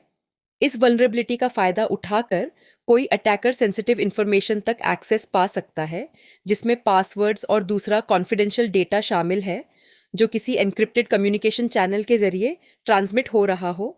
ये दिखाता है कि सिक्योरिटी सॉफ्टवेयर में मौजूद वल्नरेबिलिटीज़ का इस्तेमाल कैसे किसी सेंसिटिव इंफॉर्मेशन की कॉन्फिडेंशियलिटी को कॉम्प्रोमाइज़ करने के लिए किया जा सकता है।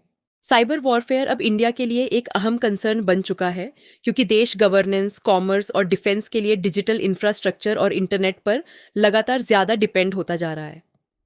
इंडिया में साइबर वॉरफेयर से जुड़े कुछ महत्वपूर्ण पॉइंट्स इस प्रकार हैं। सबसे पहले बात करते हैं थ्रेट लैंडस्केप की। इंडिया को कई अलग अलग सोर्सेज से साइबर थ्रेट्स का सामना करना पड़ता है, जिसमें state sponsored actors, cyber criminal groups, hacktivists और टेररिस्ट ऑर्गेनाइजेशंस शामिल हैं। इन थ्रेट्स में cyber espionage, sabotage, data theft और ऐसे अटैक्स शामिल होते हैं जो क्रिटिकल इंफ्रास्ट्रक्चर को डिसरप्ट कर सकते हैं। इसके बाद बात करते हैं स्टेट स्पॉन्सर्ड साइबर अटैक्स की।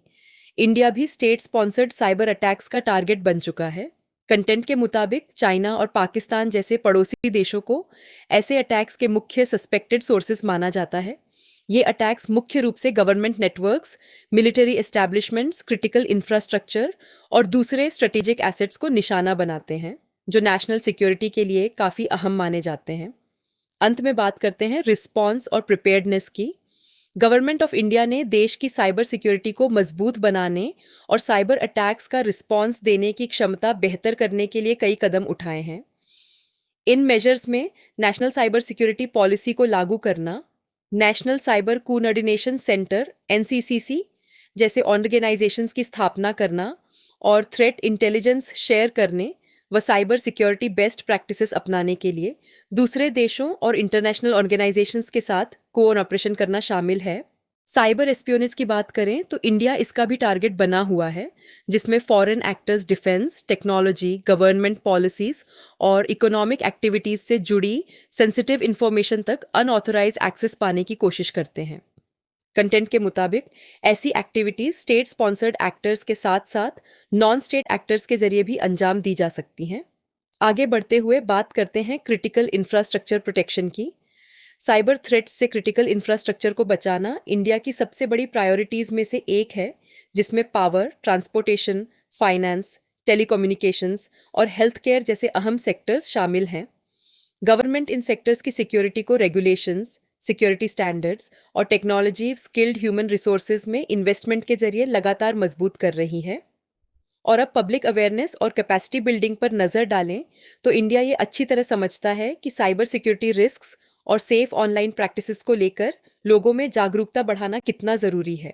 साथ ही government officials, businesses, academic institutions और आम जनता के लिए साइबर सिक्योरिटी एजुकेशन और ट्रेनिंग को बेहतर बनाने की भी कोशिशें जारी हैं, ताकि वो इन खतरों को रोकने और समय रहते रिस्पॉन्स देने के लिए तैयार रह सकें।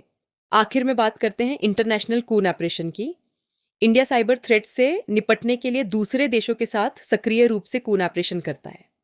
ये बिलेटरल और मल्टीलेटरल डिस्कशंस में हिस्सा लेता है, इंटरनेशनल पार्टनर्स के साथ साइबर थ्रेट इंफॉर्मेशन शेयर करता है और रीजनल और ग्लोबल लेवल्स पर साइबर सिक्योरिटी इनिशिएटिव्स पर मिलकर काम करता है। इसके बाद समझते हैं साइबर टेररिज्म के बारे में। साइबर टेररिज्म अब सिर्फ मूवीज में दिखाई जाने वाली कोई इमेजिनरी कॉन्सेप्ट नहीं रही और न ही ये किसी पैरानॉइड सोच की उपज है। आज की डिजिटल वर्ल्ड में ये एक रियल और सीरियस साइबर सिक्योरिटी थ्रेट बन चुका है। साइबर टेररिज्म का इम्पैक्ट इतना गंभीर हो सकता है कि ये बायोलॉजिकल या केमिकल वॉरफेयर से भी कहीं ज़्यादा भयावह साबित हो सकता है, क्योंकि ये क्रिटिकल इंफॉर्मेशन सिस्टम्स और इसेंशियल इंफ्रास्ट्रक्चर को सीधे निशाना बना सकता है। आने वाले समय में कॉन्फ्लिक्ट्स के सिर्फ फिजिकल बैटलफील्ड्स तक सीमित रहने की बजाय साइबर स्पेस में होने की संभावना ज़्यादा है, यानी अटैकर्स कन्वेंशनल वेपन्स की जगह कंप्यूटर नेटवर्क्स, इंफॉर्मेशन सिस्टम्स और दूसरी डिजिटल टेक्नोलॉजीज का इस्तेमाल करके अटैक्स कर सकते हैं। साइबर टेररिस्ट्स अक्सर अटैक वाली जगह पर फिजिकली मौजूद हुए बिना ही रिमोटली ऑपरेट करते हैं। ये कंप्यूटर्स, नेटवर्क्स और दूसरे इलेक्ट्रॉनिक डिवाइसेस का इस्तेमाल करके अपनी आइडेंटिटी छुपाते हैं, जिसकी वजह से इन्हें ट्रेस करना और पहचानना काफ़ी मुश्किल हो जाता है।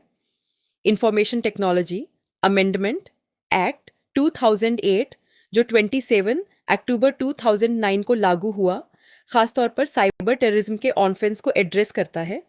इंफॉर्मेशन टेक्नोलॉजी एक्ट की सेक्शन 66F के तहत साइबर टेररिज्म को एक ऐसा ऑफेंस माना जाता है जो देश की सॉवरेनिटी, यूनिटी, इंटीग्रिटी और सिक्योरिटी को खतरे में डालता है। इसकी गंभीरता को देखते हुए कानून में साइबर टेररिज्म के लिए सजा के तौर पर लाइफ इम्प्रिजनमेंट तय किया गया है। इंफॉर्मेशन टेक्नोलॉजी एक्ट के अलावा टेररिस्ट एक्टिविटीज़ पर दूसरे एप्लीकेबल लॉज के तहत भी कार्रवाई हो सकती है। इन्हीं में एक कैटेगरी है state specific preventive detention laws, जिन्हें अलग अलग स्टेट्स में आमतौर पर गुंडस एक्ट कहा जाता है। हालांकि इस एक्ट का एग्जैक्ट नाम हर स्टेट में अलग अलग हो सकता है। अब बात करते हैं इंटरनेशनल लेवल की। अलग अलग देश अपने अपने लीगल सिस्टम्स, जुडिशियल फ्रेमवर्क्स और नेशनल सिक्योरिटी रिक्वायरमेंट्स के हिसाब से टेररिज्म से निपटते हैं। इसी वजह से टेररिज्म और साइबर टेररिज्म से जुड़े लॉज और प्रोसीजर्स एक देश से दूसरे देश में अलग अलग हो सकते हैं। क्रॉस बॉर्डर टेररिज्म और साइबर टेररिज्म से निपटने के लिए कई देशों ने आपस में इंटरनेशनल ट्रेटीज और बिलेटरल एग्रीमेंट्स किए हैं। ये एग्रीमेंट्स मुख्य रूप से इंफॉर्मेशन शेयर करने, कोऑपरेशन बेहतर बनाने और trans border terrorist activities of cyber terrorism से निपटने में कोऑर्डिनेशन को मजबूत करने पर फोकस करते हैं। अब समझते हैं फिशिंग और विशिंग के बारे में। फिशिंग एक ऐसी टेक्निक है जिसमें साइबर क्रिमिनल्स धोखे से कॉन्फिडेंशियल इंफॉर्मेशन हासिल करने के लिए एक फेक वेबसाइट बनाते हैं, जो किसी जेन्युइन ऑर्गेनाइजेशन की वेबसाइट से काफ़ी मिलती-जुलती होती है, जैसे किसी बैंक की वेबसाइट। इसके बाद विक्टिम को उस फेक वेबसाइट पर जाने के लिए राजी किया जाता है और वहाँ लॉगिन क्रेडेंशियल्स डलने के लिए कहा जाता है, जिसमें यूज़र नेम, पासवर्ड और दूसरी सेंसिटिव इन्फॉर्मेशन शामिल होती है। फिशिंग अक्सर फ्रॉडुलेंट ईमेल्स भेजकर भी की जाती है, जो देखने में रिप्यूटेड कंपनीज या फाइनेंशियल इंस्टीट्यूशन से आती हुई लगती हैं। इन ईमेल्स का मकसद यही होता है कि लोगों को गुमराह करके उनसे पर्सनल इन्फॉर्मेशन निकलवाई जाए, जैसे पासवर्ड्स, क्रेडिट कार्ड डिटेल्स या दूसरा कॉन्फिडेंशियल डेटा। यानी कुल मिलाकर फिशिंग एक धोखे वाला तरीका है, जिसमें साइबर क्रिमिनल डिजिटल एनवायरनमेंट में खुद को एक जेन्युइन ऑर्गेनाइजेशन की तरह पेश करता है, ताकि गलत नीयत से सेंसिटिव इन्फॉर्मेशन चुरा सके।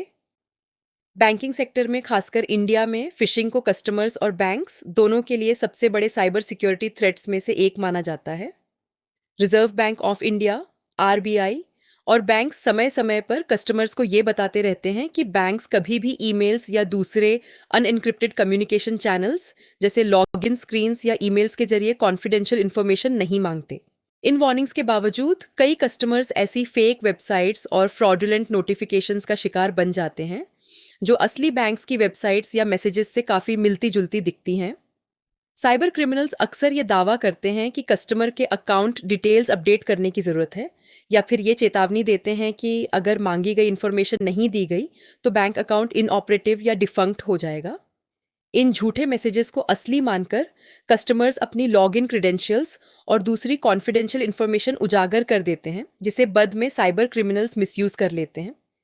बैंकिंग रेगुलेटर होने के नाते रिजर्व बैंक ऑफ इंडिया समय समय पर पब्लिक एडवाइजरीज जारी करता रहता है, ताकि फिशिंग और दूसरे ऑनलाइन फ्रॉड्स को लेकर लोगों में जागरूकता बढ़ाई जा सके। रिजर्व बैंक ऑफ इंडिया की तरफ से जारी की गई कुछ अहम चेतावनियां इस तरह हैं। सबसे पहले, पब्लिक को रिजर्व बैंक ऑफ इंडिया के नाम पर भेजी गई फिशिंग ईमेल्स का जवाब नहीं देना चाहिए। इसके अलावा कस्टमर्स को कभी भी उन ईमेल्स का जवाब नहीं देना चाहिए जिनमें इंटरनेट बैंकिंग क्रेडेंशियल्स या दूसरी कॉन्फिडेंशियल इंफॉर्मेशन मांगी जाती है। Reserve Bank of India bar bar public को अपने नाम पर दिए जाने वाले फिक्टिशियस या फ्रॉडुलेंट ऑफर से सावधान रहने की सलाह देता है। साथ ही कस्टमर्स को उन फेक ऑफर से भी सावधान रहना चाहिए जिनमें ये दावा किया जाता है कि उन्हें फॉरेन कंट्रीज से पैसे मिले हैं, क्योंकि ये आम तौर पर फ्रॉडुलेंट स्कीम्स होते हैं। और सबसे ज़रूरी बात, reserve Bank of India RBI कभी भी कस्टमर से उनकी बैंक अकाउंट डिटेल्स या दूसरी सेंसिटिव इन्फॉर्मेशन उजागर करने के लिए नहीं कहता। फिशिंग फ्रॉड्स अब पहले से कहीं ज़्यादा सोफिस्टिकेटेड होते जा रहे हैं, क्योंकि साइबर क्रिमिनल्स ऐसे ईमेल्स बना रहे हैं जो ट्रस्टेड ऑर्गेनाइजेशंस की ऑफिशियल कम्युनिकेशन से काफ़ी मिलते जुलते होते हैं। कंटेंट में बताए गए एक उदाहरण के मुताबिक एक फ्रॉडुलेंट ईमेल में Reserve Bank of India RBI के गवर्नर की photograph, Reserve Bank of India RBI का लोगो और meeting dates of committee names जैसी दिखने में जेन्युइन लगने वाली डिटेल्स इस्तेमाल की गई थी, ताकि ईमेल बिल्कुल ऑथेंटिक लगे। उस ईमेल में झूठा दावा किया गया था कि reserve Bank of India RBI ने रिसिपिएंट के लिए एक बड़ी रकम अप्रूव कर दी है, लेकिन वो रकम रिलीज करने से पहले रिसिपिएंट से एक छोटी प्रोसेसिंग फी पे करने के लिए कहा गया। ये एक कॉमन मोडस ऑपरेंडी है जिसे एडवांस फी फ्रॉड कहा जाता है, जिसमें साइबर क्रिमिनल्स पहले एक बड़े फाइनेंशियल बेनिफिट का वादा करते हैं और फिर विक्टिम को प्रोसेसिंग चार्ज या सर्विस फी के नाम पर छोटी सी रकम देने के लिए धोखे से राजी कर लेते हैं। कुछ फिशिंग फ्रॉड्स में फ्रॉडस्टर सीधे पहले ही ईमेल में विक्टिम से प्रोसेसिंग फी मांग लेता है, लेकिन ज़्यादा सोफिस्टिकेटेड फिशिंग अटैक्स में फ्रॉडस्टर पहले पैसे मांगने की बजाय रिसिपिएंट से कोई रिस्पॉन्स हासिल करने की कोशिश करता है। भले ही सिर्फ कुछ ही रेसिपिएंट्स जवाब दें, फिर भी फ्रॉडस्टर उनके साथ कम्युनिकेशन जारी रखता है और उन्हें और भी ईमेल्स भेजता है जिनमें जेन्युइन दिखने वाली और भमक जानकारी होती है, ताकि उनका भरोसा जीता जा सके। एक बार क्रेडिबिलिटी बन जाने के बाद आमतौर पर तीसरे या चौथे ईमेल तक फ्रॉडस्टर विक्टिम से प्रोसेसिंग फ़ी मांगता है, जिसे आमतौर पर एडवांस फ़ी कहा जाता है। जैसे ही विक्टिम बताए गए बैंक अकाउंट में पैसे ट्रांसफ़र कर देता है, फ्रॉडस्टर आमतौर पर आगे किसी भी तरह का कम्युनिकेशन बंद कर देता है और विक्टिम अपनी दी गई रकम गंवा बैठता है। और विशिंग असल में दो शब्दों से मिलकर बना है, वॉइस और फिशिंग। ये एक फ्रॉडुलेंट टेक्निक है जिसमें साइबर क्रिमिनल विक्टिम को धोखा देने के लिए ईमेल और वॉइस कम्युनिकेशन दोनों का इस्तेमाल करता है। दरअसल कई मामलों में फ्रॉडस्टर को विक्टिम का ईमेल एड्रेस और मोबाइल नंबर पहले से ही पता होता है। सबसे पहले फ्रॉडस्टर एक फेक ईमेल यानी फिशिंग ईमेल भेजता है ताकि कम्युनिकेशन जेन्युइन लगे, और उस ईमेल के भेजने या विक्टिम की पहचान होने के बाद फिर फ्रॉडस्टर विक्टिम को टेलीफोन पर कॉल करता है और झूठा दावा करता है कि वो किसी बैंक या सर्विस प्रोवाइडर का एम्प्लॉय है। इसी बातचीत के दौरान फ्रॉडस्टर धीरे धीरे विक्टिम का भरोसा जीत लेता है और उसे user ID, password, personal identification number, pin या दूसरी सेंसिटिव डिटेल्स बताने के लिए राजी कर लेता है। यानी ईमेल के जरिए, फिशिंग और वॉइस कॉल्स के जरिए किए गए इस धोखे के मिश्रण को ही विशिंग कहा जाता है, और साइबर फ्रॉड का ये तरीका अब लगातार आम होता जा रहा है। इसी संदर्भ में बात करें तो computer emergency response team India में साइबर सिक्योरिटी इंसिडेंट्स को हैंडल करने के लिए जिम्मेदार नेशनल नोडल एजेंसी है। इसके मुख्य कामों में साइबर इंसिडेंट से जुड़ी इंफॉर्मेशन को कलेक्ट, एनालाइज और डिसेमिनेट करना, फॉरकास्ट्स और अलर्ट्स जारी करना, इमरजेंसी मेजर्स की सलाह देना और साइबर इंसिडेंट रिस्पांस एक्टिविटीज़ को कोऑर्डिनेट करना शामिल है। सर्टेन एनुअल रिपोर्ट 2022 के मुताबिक एजेंसी ने उस साल कुल 13,91,457 साइबर सिक्योरिटी इंसिडेंट्स हैंडल किए। इन रिपोर्टेड इंसिडेंट्स में वेबसाइट इंट्रूजन और malware propagation, malicious code, phishing, distributed denial of service attacks, website defacements, unauthorised network scanning और probing, ransomware attacks, data breaches, data leaks और वल्नरेबल सर्विसेज शामिल थे। Certain annual report 2022 के मुताबिक handle किए गए 13,91,457 इंसिडेंट्स को अगर कैटेगरी वाइज देखें तो सबसे ज़्यादा केसेस वल्नरेबल सर्विसेज से जुड़े रहे, जिनकी संख्या 8,75,892 थी। यानी इतनी बड़ी संख्या में सिस्टम्स और सर्विसेज ऐसी पाई गईं जिनमें सिक्योरिटी की कमजोरियां मौजूद थीं। इसके बाद नंबर आता है अनऑथराइज्ड नेटवर्क स्कैनिंग और प्रोबिंग का, जिसके 3,24,620 केसेस सामने आए, यानी बिना परमिशन के नेटवर्क स्कैन करने या उसमें कमजोरियां ढूंढने की कोशिशें। थर्ड नंबर पर रहे वायरस और मलिशियस कोड से जुड़े इंसिडेंट्स, जिनकी संख्या 1,61,757 रही। अगर बात करें वेबसाइट डिफेसमेंट्स की, यानी वेबसाइट्स को हैक करके उनका कंटेंट बिगाड़ने या बदलने के केसेस की, तो इनकी संख्या 19,793 रही। वहीं फिशिंग के मामले, जिनमें फेक वेबसाइट्स या ईमेल्स के जरिए लोगों को धोखा दिया जाता है, इनकी संख्या 1,714 दर्ज हुई। वेबसाइट इंट्रूजन और मालवेयर प्रोपेगेशन, यानी वेबसाइट्स में अनऑथराइज्ड एंट्री करके मालवेयर फैलाने के केसेस 2,164 रहे। इनके अलावा बाकी बची कैटेगरीज जिन्हें अदर्स में रखा गया, उनकी संख्या 5,517 रही। इसके बाद समझते हैं सोशल इंजीनियरिंग के बारे में। सबसे पहले ये समझना ज़रूरी है कि सोशल इंजीनियरिंग खुद में कोई साइबर अटैक या डायरेक्ट साइबर थ्रेट नहीं है। असल में ये एक मेथड या साइकोलॉजिकल टेक्निक है जिसका इस्तेमाल किसी दूसरे व्यक्ति का भरोसा जीतने और उससे इंफॉर्मेशन हासिल करने के लिए किया जाता है। और आमतौर पर जो इन्फॉर्मेशन इस तरह कलेक्ट की जाती है वो कॉन्फिडेंशियल होती है, जिसे बाद में इलीगल या एंटी सोशल पर्पसेस के लिए मिसयूज़ किया जाता है। यानी कुल मिलाकर सोशल इंजीनियरिंग एक ऐसी मेथोडोलॉजी है या फिर एक सोचने का तरीका भी हो सकता है जिसके जरिए साइबर क्रिमिनल विक्टिम को मैनिपुलेट करके उससे सेंसिटिव इन्फॉर्मेशन खुद ही उगलवा लेता है और फिर उसी इन्फॉर्मेशन का इस्तेमाल साइबर क्राइम्स करने के लिए किया जाता है। अब इस बात को थोड़ा और डिटेल में समझें तो सोशल इंजीनियरिंग में विक्टिम अनजाने में या लापरवाही से किसी अजनबी या साइबर क्रिमिनल को कॉन्फिडेंशियल इन्फॉर्मेशन बता देता है। ऐसा आमतौर पर इसलिए होता है क्योंकि विक्टिम उस फ्रॉडस्टर पर भरोसा कर लेता है या फिर उस क्रिमिनल की असली नीयत से अनजान होता है। शुरुआत में फ्रॉडस्टर पहले विक्टिम का भरोसा जीतता है और फिर उसे किसी मैलिशियस लिंक पर क्लिक करने या सेंसिटिव इन्फॉर्मेशन वर्बली या किसी और तरीके से बताने के लिए राजी कर लेता है, और आखिर में उसी हासिल की गई इन्फॉर्मेशन का इस्तेमाल फ्रॉड या दूसरे साइबर क्राइम्स करने के लिए किया जाता है, जिससे विक्टिम को फाइनेंशियल या दूसरे नुकसान उठाने पड़ते हैं। सोशल इंजीनियरिंग ज़्यादातर टेक्नोलॉजी पर नहीं बल्कि इंसानी भरोसे पर डिपेंड करती है। यानी यहाँ साइबर क्रिमिनल किसी कंप्यूटर सिस्टम की तकनीकी खामी नहीं ढूंढता, बल्कि इंसान के भरोसे, उसकी लापरवाही या जानकारी की कमी को अपना हथियार बनाता है। और यही वजह है कि सोशल इंजीनियरिंग को मुख्य रूप से दो तरीकों से अंजाम दिया जाता है। फर्स्ट है स्पेसिफिकली टारगेटेड अटैक्स, जिसमें फ्रॉडस्टर सोच समझकर किसी एक व्यक्ति या लोगों के ग्रुप को चुनता है, फिर धीरे धीरे उनका भरोसा जीतता है और आखिर में उन्हें इस बात के लिए राजी कर लेता है कि वो कई कॉन्फिडेंशियल जानकारी बता दें या फिर कोई ऐसा काम करें जैसे किसी मलिशियस वेब लिंक पर क्लिक कर दें।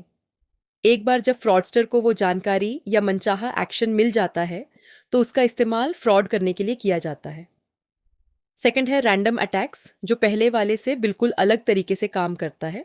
इसमें फ्रॉडस्टर किसी एक खास व्यक्ति को टारगेट नहीं करता, बल्कि एक साथ बड़ी संख्या में लोगों को ईमेल्स भेज देता है या उनसे कांटेक्ट कर लेता है। यहाँ मकसद ये होता है कि जो भी लोग जवाब देते हैं या इस जाल में फंस जाते हैं, उन्हें पहचान लिया जाए और फिर उन्हीं से मिली जानकारी का आगे चलकर गलत इस्तेमाल किया जाए। Drive bye download social engineering से जुड़ा एक ऐसा खतरा है जो आजकल इंटरनेट इस्तेमाल करने वालों के लिए तेजी से एक बड़ी चिंता बनता जा रहा है। दरअसल ये तब होता है जब कोई सॉफ्टवेयर इंटरनेट से, किसी वेबसाइट से या किसी यूनिफॉर्म रिसोर्स लोकेटर से डाउनलोड हो जाता है, लेकिन इसमें दो अलग अलग सिचुएशंस हो सकती हैं। कभी कभी यूज़र को इस बात का अंदाज़ा नहीं होता कि इस डाउनलोड के आगे चलकर क्या नतीजे हो सकते हैं, और कभी कभी तो ये डाउनलोड उसकी जानकारी या परमिशन के बिना ही अपने आप हो जाता है, यानी यूज़र को पता ही नहीं चलता कि उसके डिवाइस में कुछ इंस्टॉल हो रहा है। और यहीं असली खतरा छुपा होता है, क्योंकि ज़्यादातर मामलों में इस तरह चुपके से डाउनलोड हुए सॉफ्टवेयर के अंदर malware होता है, जैसे ट्रोजन वायरसेस, एडवेयर, स्पाईवेयर या दूसरे malicious प्रोग्राम्स। एक बार जब ये malicious प्रोग्राम्स डिवाइस में इंस्टॉल हो जाते हैं तो ये कंप्यूटर सिस्टम या मोबाइल डिवाइस की पूरी सिक्योरिटी को कमज़ोर कर सकते हैं। इसके बाद इनका इस्तेमाल कई तरीकों से किया जा सकता है, जैसे यूज़र की पर्सनल इन्फॉर्मेशन चुराना, उसकी एक्टिविटीज़ पर चुपचाप नज़र रखना या फिर इसी एक्सेस का फ़ायदा उठाकर दूसरे साइबर क्राइम्स को भी अंजाम देना। और कई मामलों में यूज़र्स को पता ही नहीं चलता और वो एक सोशल इंजीनियरिंग अटैक का शिकार होकर खुद ही ड्राइव बाय डाउनलोड की परमिशन दे बैठते हैं। इसमें होता ये है कि साइबर क्रिमिनल खुद को किसी दोस्त, कॉलीग या किसी ट्रस्टेड व्यक्ति की तरह पेश करता है और विक्टिम को एक लिंक भेजता है। विक्टिम का भरोसा जीतकर वो उसे उस लिंक पर क्लिक करने या कॉन्फिडेंशियल क्रेडेंशियल्स बताने के लिए राजी कर लेता है और फिर इसी जानकारी का इस्तेमाल करके विक्टिम के इंफॉर्मेशन रिसोर्सेज तक पहुंच बना लेता है। कभी कभी ड्राइव बाय डाउनलोड सिर्फ किसी मलिशियस लिंक पर क्लिक करने या किसी कॉम्प्रोमाइज्ड वेबसाइट पर जाने भर से हो जाता है। ऐसे मामलों में मलिशियस सॉफ्टवेयर अपने आप ही डाउनलोड हो जाता है, बिना किसी और एक्शन की ज़रूरत के, जैसे किसी और बटन पर क्लिक करना या कोई फॉर्म भरना।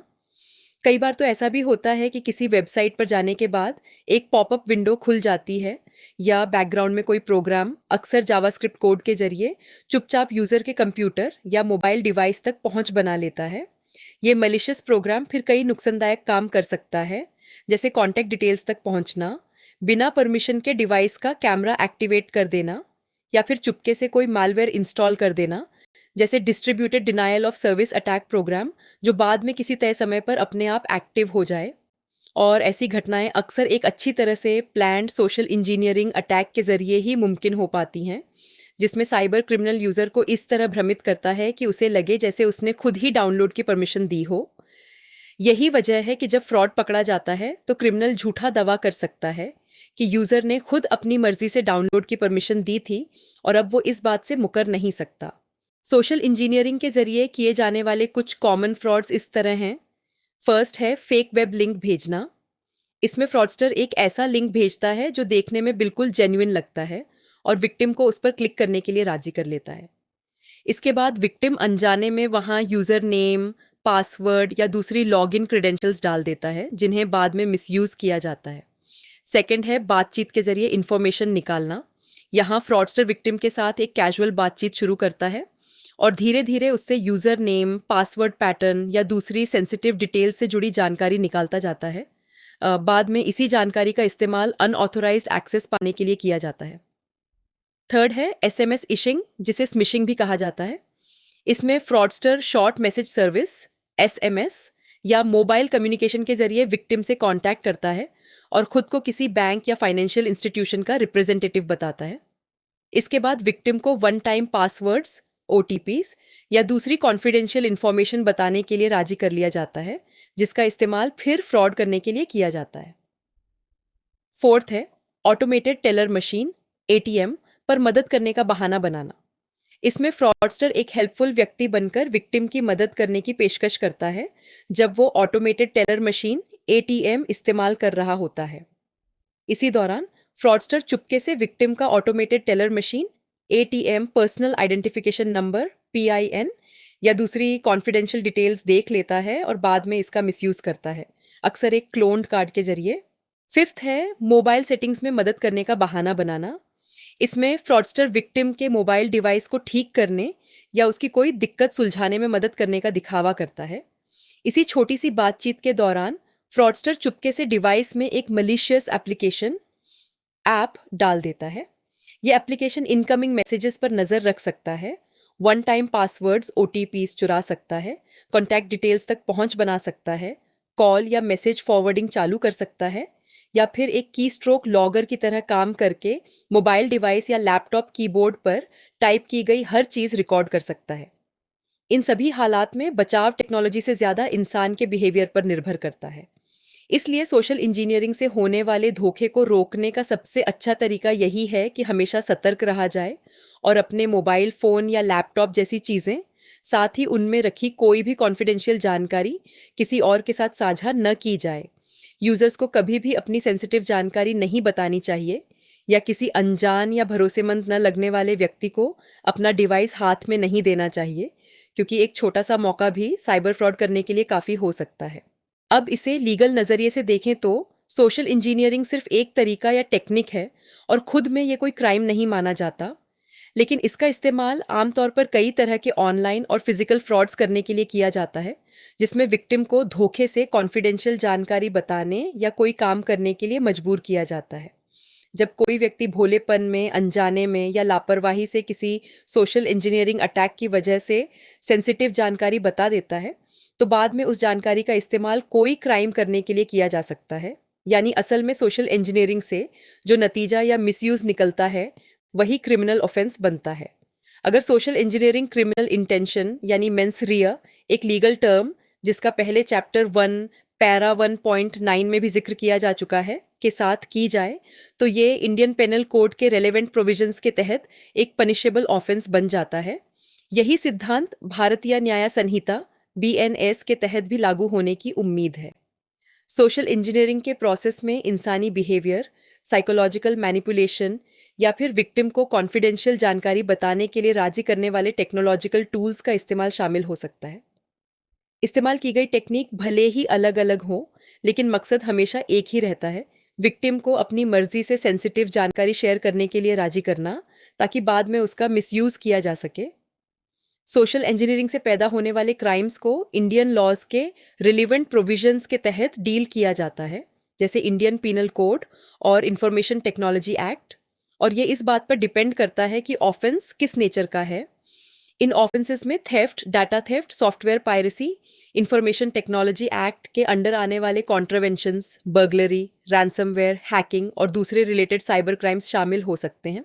हालांकि इंफॉर्मेशन टेक्नोलॉजी एक्ट या दूसरी साइबर क्राइम लेजिस्लेशंस में सोशल इंजीनियरिंग शब्द को स्पेसिफिकली मेंशन नहीं किया गया है, फिर भी इसे कई साइबर क्राइम्स को अंजाम देने के लिए इस्तेमाल होने वाला एक कॉमन तरीका माना जाता है। ऐसे मामलों में सज़ा सोशल इंजीनियरिंग टेक्निक पर नहीं, बल्कि असल में किए गए ऑफेंस पर डिपेंड करती है। क्राइम की नेचर, मोडस ऑपरेंडी, इस्तेमाल की गई टेक्नोलॉजी और इसमें शामिल लोग, ये सारे फैक्टर्स मिलकर ये तय करते हैं कि कौन से लीगल प्रोविजंस लागू होंगे और इंडियन लॉज जैसे इंफॉर्मेशन टेक्नोलॉजी एक्ट और इंडियन पीनल कोड के तहत क्या सज़ा दी जाएगी। अब जानते हैं साइबर क्राइम्स में इस्तेमाल होने वाले दूसरे फॉर्म्स और मेथड्स के बारे में। पिछले कुछ सालों में मोबाइल फ़ोन से जुड़े फ्रॉड्स काफ़ी बढ़े हैं। मोबाइल डिवाइसेस अब साइबर क्रिमिनल्स के सबसे कॉमन टूल्स में से एक बन चुके हैं। यहाँ खतरा सिर्फ मोबाइल हैंडसेट तक सीमित नहीं है, बल्कि ऑपरेटिंग सिस्टम तक भी फैला हुआ है, जैसे एंड्रॉयड जो ज़्यादातर स्मार्टफोन्स में इस्तेमाल होता है और आईओएस जो आईफोन्स में इस्तेमाल होता है और जिसे आमतौर पर ज़्यादा सिक्योर माना जाता है। इसके अलावा मोबाइल फ़ोन्स के साथ इस्तेमाल होने वाले अलग अलग एप्लीकेशंस, नेटवर्क्स और कनेक्टेड टेक्नोलॉजीज़ भी साइबर क्रिमिनल्स को डिजिटल इन्फॉर्मेशन कम्युनिकेट करने, स्टोर करने, हैक करने, एक्सेस करने, आर्काइव करने, फॉरवर्ड करने, डिलीट करने या किसी और तरह से मिसयूज़ करने का मौका देते हैं। चूंकि मोबाइल फ़ोन्स में काफ़ी सारी पर्सनल और फाइनेंशियल जानकारी रहती है और ये लगातार नेटवर्क से जुड़े रहते हैं, इसलिए ये साइबर अटैक्स के लिए एक आकर्षक टारगेट बन गए हैं, जिससे यूज़र्स साइबर क्राइम्स के प्रति और भी ज़्यादा वल्नरेबल हो जाते हैं। साथ ही मोबाइल एप्लीकेशंस, ऐप्स की संख्या तेज़ी से बढ़ने और लोगों की रोज़मर्रा की गतिविधियों के लिए इन पर निर्भरता बढ़ने के साथ मोबाइल फ़ोन्स और मोबाइल ऐप्स से जुड़े क्राइम्स भी बढ़ते जा रहे हैं। साइबर क्रिमिनल्स मोबाइल एप्लीकेशंस में मौजूद कमजोरियों का फायदा उठाकर कई तरह के साइबर फ्रॉड्स करते हैं और सेंसिटिव जानकारी तक अनऑथोराइज्ड एक्सेस हासिल कर लेते हैं। मोबाइल एप्लीकेशन से जुड़े अलग अलग तरह के क्राइम्स के बारे में आगे चैप्टर 9 में विस्तार से बताया जाएगा। हाल ही में जून 2024 में यूनियन इन बैंकिंग इंडस्ट्री के एम्प्लॉयज़ को संबोधित करते हुए all India bank employees association के कार्यक्रम में इंडियन बैंक्स एसोसिएशन के चेयरमैन ने रिजर्व बैंक ऑफ इंडिया की एनुअल रिपोर्ट का हवाला देते हुए बैंकिंग फ्रॉड्स में आई तेज बढ़ोतरी की ओर ध्यान दिलाया। रिपोर्ट के मुताबिक फ्रॉड्स की संख्या फाइनेंशियल ईयर 2023 में 13,564 से बढ़कर फाइनेंशियल ईयर 2024 में 36,075 हो गई, यानी लगभग 3 गुना बढ़ोतरी। चेयरमैन के मुताबिक ये बढ़ोतरी मुख्य रूप से इसलिए हुई क्योंकि कस्टमर्स डिजिटल बैंकिंग ट्रांजैक्शंस के दौरान थर्ड पार्टीज द्वारा ठगे जा रहे थे, न कि इसलिए कि बैंकिंग सिस्टम में कोई सिक्योरिटी ब्रीच हुई हो। उन्होंने साइबर फ्रॉड्स को लेकर कस्टमर अवेयरनेस बढ़ाने की अहमियत पर जोर दिया और ऐसी घटनाओं को गोल्डन आवर के अंदर ही रिपोर्ट करने के लिए प्रोत्साहित किया, क्योंकि जल्दी रिपोर्ट करने से आगे होने वाले नुकसान को रोकने और साइबर क्राइम के खिलाफ समय रहते कार्रवाई करने के मौके बढ़ जाते हैं। इसके अलावा फ़ोन कॉल्स के जरिए किए जाने वाले फ्रॉड्स भी तेज़ी से बढ़ रहे हैं। इनमें साइबर क्रिमिनल्स भोले भाले यूजर्स को धोखा देकर उनके बैंक अकाउंट्स तक अनऑथोराइज्ड एक्सेस हासिल कर लेते हैं या फिर उनसे पैसे चरा लेते हैं। फ्रॉडस्टर्स लगातार नए नए मेथड्स और स्ट्रैटेजीज अपनाते रहते हैं ताकि कस्टमर्स को कॉन्फिडेंशियल जानकारी बताने या ऐसे एक्शंस लेने के लिए राजी कर सकें जिनसे अनऑथोराइज्ड बैंकिंग ट्रांजैक्शंस मुमकिन हो सके। जैसे जैसे ये टेक्निक्स इवॉल्व होती जा रही हैं, वैसे वैसे ऐसे फ्रॉड्स के नए और दिलचस्प केस स्टडीज़ भी लगातार सामने आ रहे हैं, जो ये दिखाते हैं कि कस्टमर्स को ज़्यादा अलर्ट और जागरूक रहने की ज़रूरत है। साइबर फ्रॉड का एक और लगातार बढ़ता तरीका है जिसमें फ्रॉडस्टर्स फ़ोन कॉल करते हैं और ख़ुद को लॉ एनफोर्समेंट एजेंसीज़ के ऑफिशियल्स बताते हैं, जैसे police, central bureau of investigation या एनफोर्समेंट डायरेक्टरेट। फ्रॉडस्टर विक्टिम को झूठा बताता है कि वो किसी क्रिमिनल केस में शामिल है, जैसे कॉन्ट्राबैंड गुड्स भेजना, और दावा करता है कि उसके खिलाफ फर्स्ट इंफॉर्मेशन रिपोर्ट दर्ज हो चुकी है। जब विक्टिम इस बात से इनकार करता है तो फ्रॉडस्टर उसे एक वीडियो कॉल ज्वाइन करने के लिए कहता है। वीडियो कॉल के दौरान फ्रॉडस्टर ऑफिशियल लुकिंग यूनिफॉर्म पहनकर और बैकग्राउंड में गवर्नमेंट ऑफ इंडिया का एम्बलम या सेंट्रल ब्यूरो ऑफ इन्वेस्टिगेशन का लोगो जैसे गवर्नमेंट सिंबल्स दिखाकर पूरी बात को असली जैसा दिखाने की कोशिश करता है। इसके बाद वो झूठा दावा करता है कि विक्टिम का आधार किसी और ने मिसयूज़ किया है और चेतावनी देता है कि उसे अरेस्ट किया जा सकता है, जिससे विक्टिम के मन में डर और साइकोलॉजिकल प्रेशर पैदा हो जाता है और फ्रॉड को अंजाम देना आसान हो जाता है। इस तरह के फ्रॉड में फ्रॉडस्टर अपनी झूठी कहानी को और मजबूत बनाने के लिए विक्टिम को किसी और व्यक्ति के पास भी भेज सकता है, जो खुद को एडवोकेट या लीगल एक्सपर्ट बताता है। इसके अलावा फ्रॉड को जेन्युइन दिखाने के लिए फ्रॉडस्टर फेक डॉक्यूमेंट्स भी भेज सकता है, जैसे कोई fabricated first information report FIR या दूसरे ऑफिशियल लुकिंग रिकॉर्ड्स। और शुरुआती वीडियो कॉल आमतौर पर बहुत छोटी रखी जाती है ताकि अर्जेंसी और डर का माहौल बन जाए। इसके थोड़ी ही देर बाद एक और फ्रॉडस्टर जो खुद को लॉयर बताता है विक्टिम से कांटेक्ट करता है और झूठा दावा करता है कि वो उसकी लीगल मदद कर सकता है, जैसे बेल अरेंज करवाना या उस कथित क्रिमिनल केस को सुलझाने में मदद करना। इस पूरी कहानी पर भरोसा करके और डर ऑफ मेंटल प्रेशर में आकर विक्टिम अपनी बैंक अकाउंट डिटेल्स शेयर कर देता है या पैसे ट्रांसफ़र कर देता है। कभी कभी ये रकम कुछ हज़ार रुपए से लेकर कई लाख रुपए तक हो सकती है। पैसे मिलते ही फ्रॉडस्टर्स पूरी तरह कम्युनिकेशन बंद कर देते हैं। बाद में जब विक्टिम उन फ़ोन नंबर्स पर कांटेक्ट करने या उन लोगों को ढूंढने की कोशिश करता है तो वो आमतौर पर अनरीचेबल होते हैं, जिससे पैसे वापस मिलना बेहद मुश्किल हो जाता है।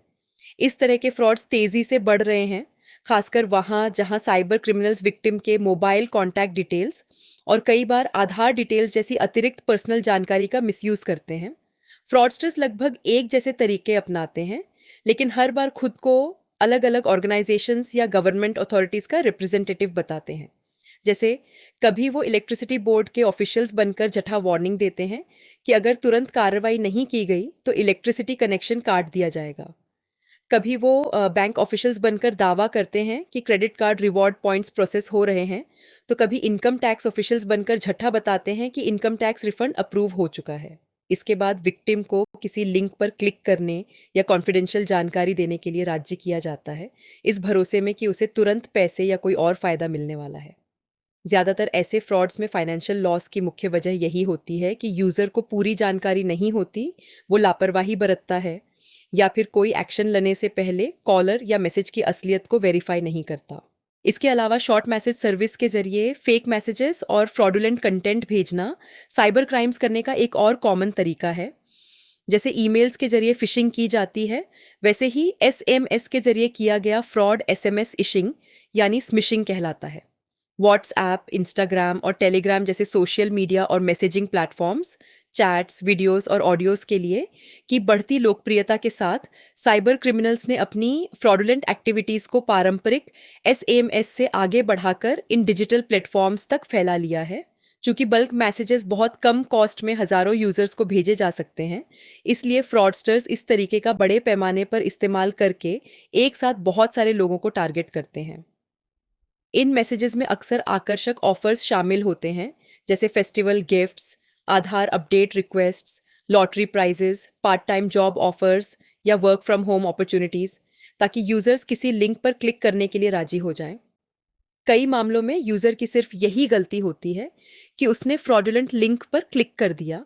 यही एक एक्शन मोबाइल डिवाइस की सिक्योरिटी को कमज़ोर कर सकता है और पर्सनल व फाइनेंशियल डेटा को साइबर क्रिमिनल्स के सामने उजागर कर सकता है। कई मामलों में साइबर क्रिमिनल्स किसी जेन्युइन व्यक्ति की फोटोग्राफ का मिसयूज करते हैं, जिसे वो फेसबुक जैसे सोशल मीडिया प्लेटफॉर्म्स या दूसरे ऑनलाइन सोर्सेज से हासिल कर लेते हैं। फ्रॉडस्टर उसी चुराई हुई फोटोग्राफ का इस्तेमाल करके एक फेक व्हाट्सएप अकाउंट बना लेता है और किसी व्हाट्सएप ग्रुप में शामिल हो जाता है, खासकर उस समय जब असली व्यक्ति कुछ दिनों के लिए व्हाट्सएप पर अवेलेबल न हो, जैसे विदेश यात्रा के दौरान। फ्रॉडस्टर पहले ग्रुप के एक या ज्यादा मेंबर्स का भरोसा जीतता है और फिर एक अर्जेंट मैसेज भेजता है जिसमें दावा किया जाता है कि किसी फैमिली मेंबर को, जैसे वाइफ या मदर को, हॉस्पिटलाइज किया गया है और तुरंत फाइनेंशियल मदद की ज़रूरत है। ये सोचकर कि वो किसी मुश्किल में फंस दोस्त की मदद कर रहे हैं, कुछ ग्रुप मेंबर्स बिना उस रिक्वेस्ट को वेरीफाई किए ही पैसे ट्रांसफ़र कर देते हैं। और तब जाकर उन्हें असली सिचुएशन समझ आती है, जब वो असली व्यक्ति से कांटेक्ट करते हैं या दूसरे ग्रुप मेंबर्स से पूछताछ करते हैं और पता चलता है कि वो व्हाट्सएप अकाउंट फेक था, फोटोग्राफ का मिसयूज हुआ था और असली व्यक्ति को उस रिक्वेस्ट के बारे में कुछ भी पता नहीं था, बल्कि उस समय उसकी व्हाट्सएप तक पहुंच भी नहीं थी। व्हाट्सएप फ्रॉड से बचने के लिए यूजर्स को अपनी व्हाट्सएप प्राइवेसी सेटिंग्स इस तरह सेट करनी चाहिए कि उन्हें बिना उनकी जानकारी या परमिशन के किसी ग्रुप में ऐड न किया जा सके। यूजर्स को हमेशा अलर्ट रहना चाहिए जब भी कोई नया मेंबर किसी व्हाट्सएप ग्रुप में शामिल हो और किसी भी मैसेज पर भरोसा करने से पहले उस व्यक्ति की पहचान वेरीफाई करनी चाहिए। रिटायर्ड बैंक ऑफिशियल्स वाले ग्रुप्स में एक कॉमन फ्रॉड ये देखा जाता है कि साइबर क्रिमिनल्स किसी जेन्युइन व्यक्ति की चुराई हुई फोटोग्राफ से एक फेक व्हाट्सएप अकाउंट बना लेते हैं, खासकर उस व्यक्ति की जो विदेश यात्रा पर हो या कुछ समय के लिए व्हाट्सएप इस्तेमाल न कर रहा हो। फ्रॉडस्टर चुपचाप ग्रुप की बातचीत ऑब्जर्व करता है, किसी संभावित विक्टिम की पहचान करता है और फिर खुद को उस जेन्युइन व्यक्ति की तरह पेश करते हुए अर्जेंट फाइनेंशियल हेल्प मांगने वाले मैसेजेस भेजता है। अब इसे लीगल नज़रिए से देखें तो एक व्हाट्सएप ग्रुप एडमिनिस्ट्रेटर आमतौर पर ग्रुप मेंबर्स द्वारा भेजे गए हर मैसेज के लिए जिम्मेदार नहीं होता, लेकिन केस के फैक्ट्स और सर्कमस्टांसेस के हिसाब से अगर ग्रुप में पोस्ट किए गए इलीगल, अनलॉफुल या भड़काऊ मैसेजेस को लेकर एडमिनिस्ट्रेटर की कन्विवेंस, जानकारी या अबेटमेंट का कोई सबूत मिलता है, तो उससे सवाल जवाब हो सकते हैं। इसलिए एक व्हाट्सएप ग्रुप एडमिनिस्ट्रेटर की भूमिका काफ़ी अहम हो जाती है, खासकर तब जब ग्रुप मेंबर्स द्वारा पोस्ट की गई सस्पिशियस एक्टिविटीज़ या फ्रॉडुलेंट मैसेजेस से निपटना हो। व्हाट्सएप के अलावा दूसरे सोशल मीडिया प्लेटफॉर्म्स का इस्तेमाल भी साइबर क्रिमिनल्स को कई तरह के साइबर क्राइम्स करने का मौका देता है। सोशल मीडिया पर लोग बड़ी मात्रा में पर्सनल जानकारी खुलकर शेयर करते हैं, जिसमें उनकी personal feelings, emotions, interest, likes और डिसलाइक्स तक शामिल होती हैं। कई लोग तो अपनी ऐसी पर्सनल जानकारी सोशल नेटवर्किंग प्लेटफॉर्म्स पर शेयर करने में दोस्तों, पड़ोसियों या यहाँ तक कि फैमिली मेंबर्स से बात करने से भी ज़्यादा कंफर्टेबल महसूस करते हैं। हालांकि ये व्यवहार ज़्यादातर एक साइकोलॉजिकल इश्यू है देन अ टेक्नोलॉजिकल वन, फिर भी ये काफ़ी बड़े साइबर सिक्योरिटी रिस्क्स पैदा करता है, क्योंकि इस तरह शेयर की गई जानकारी को साइबर क्रिमिनल्स इकट्ठा करके fraud, identity theft, social engineering और दूसरे साइबर क्राइम्स के लिए मिसयूज़ कर सकते हैं। और सोशल मीडिया एडिक्शन और इंसानी व्यवहार पर उसके असर के बारे में आगे चैप्टर 13 ह्यूमन ट्रेट्स में विस्तार से बताया जाएगा। साथ ही digital marketing, corporate data sharing और corporate data espionage cyber security में सामने आ रहे नए कंसर्न्स हैं। आजकल कई ऑर्गेनाइजेशंस एडवर्टाइजिंग और मार्केटिंग के लिए डिजिटल मीडिया का इस्तेमाल करती हैं, क्योंकि इससे वो बड़ी संख्या में कस्टमर्स तक जल्दी और आसानी से पहुंच पाती हैं। लेकिन यही डिजिटल प्लेटफॉर्म्स कई बार गलत या भ्रामक जानकारी के जरिए बड़ी संख्या में कस्टमर्स को प्रभावित करने, गुमराह करने या धोखा देने के लिए भी मिसयूज़ किए जा सकते हैं। जब कोई ऑनलाइन एक्टिविटी साफ तौर पर फ्रॉड या चीटिंग साबित हो जाती है, तो ऑफेंडर के खिलाफ लीगल एक्शन लिया जा सकता है। लेकिन कुछ सिचुएशंस में ये पहचानना मुश्किल हो सकता है कि कोई ऑनलाइन क्लेम असल में एक जेन्युइन मार्केटिंग स्ट्रैटेजी है या फिर चीटिंग या क्रिमिनल ब्रीच ऑफ ट्रस्ट का एक एक्ट है। इसीलिए प्रमोशनल मार्केटिंग क्लेम और फ्रॉडुलेंट ऑनलाइन प्रैक्टिस के बीच की सीमा कई बार धुंधली हो सकती है, जिसकी वजह से लीगल इवैल्यूएशन पूरी तरह हर केस के फैक्ट्स और सर्कमस्टेंसेस पर डिपेंड करता है। भारतीय न्याय संहिता बीएनएस, जिसने इंडियन पेनल कोड आईपीसी की जगह ली है, उसके लागू होने के साथ साइबर क्राइम शब्द को खास तौर पर सेक्शन 111 के तहत मान्यता दी गई है, जो ऑर्गेनाइज्ड क्राइम से जुड़ी है। ये सेक्शन कई गंभीर ऑफेंसेस को कवर करती है, जैसे kidnapping, extortion, vehicle theft, economic offences, और साथ ही उन साइबर क्राइम्स को भी शामिल करती है जिनके गंभीर नतीजे होते हैं। ऑर्गेनाइज्ड क्राइम की नेचर और गंभीरता के हिसाब से इस सेक्शन के तहत सजा 5 लाख रुपए के फाइन से लेकर लाइफ इम्प्रीजनमेंट या सबसे गंभीर केसेस में डेथ पेनल्टी तक हो सकती है।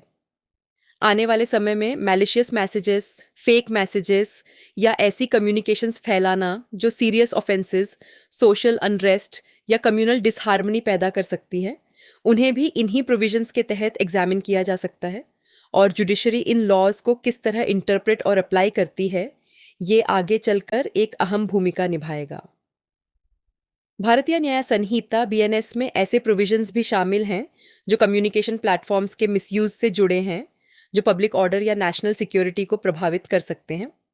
भारतीय न्याय संहिता बीएनएस की सेक्शन 197 के मुताबिक ऐसी कम्युनिकेशंस फैलाना जो सोशल डिसहार्मनी पैदा करती हैं, देश की इंटीग्रिटी या सॉवरेंटी को प्रभावित करती हैं या धार्मिक स्थलों पर डिस्टर्बेंस पैदा करती हैं, एक पनिशेबल ऑफेंस है। इस सेक्शन के तहत सजा ऑफेंस की नेचर के हिसाब से 5 इयर्स तक की इम्प्रिजनमेंट हो सकती है या फिर इम्प्रिजनमेंट और फाइन दोनों भी हो सकते हैं।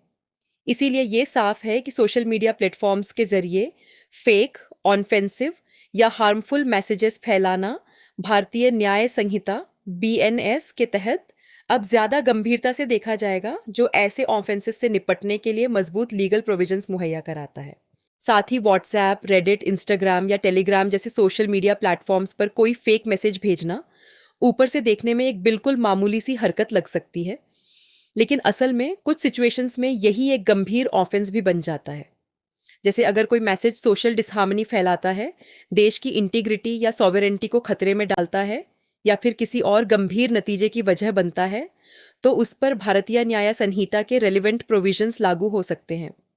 हालांकि यहाँ एक बात समझनी ज़रूरी है, ये लीगल प्रोविजंस काफ़ी ब्रॉड तरीके से लिखे गए हैं, इसलिए लॉ को आखिर में कैसे इंटरप्रेट और अप्लाई किया जाएगा, ये पूरी तरह हर केस के स्पेसिफिक फैक्ट्स, सर्कमस्टांसेस और मेरिट्स पर ही डिपेंड करेगा।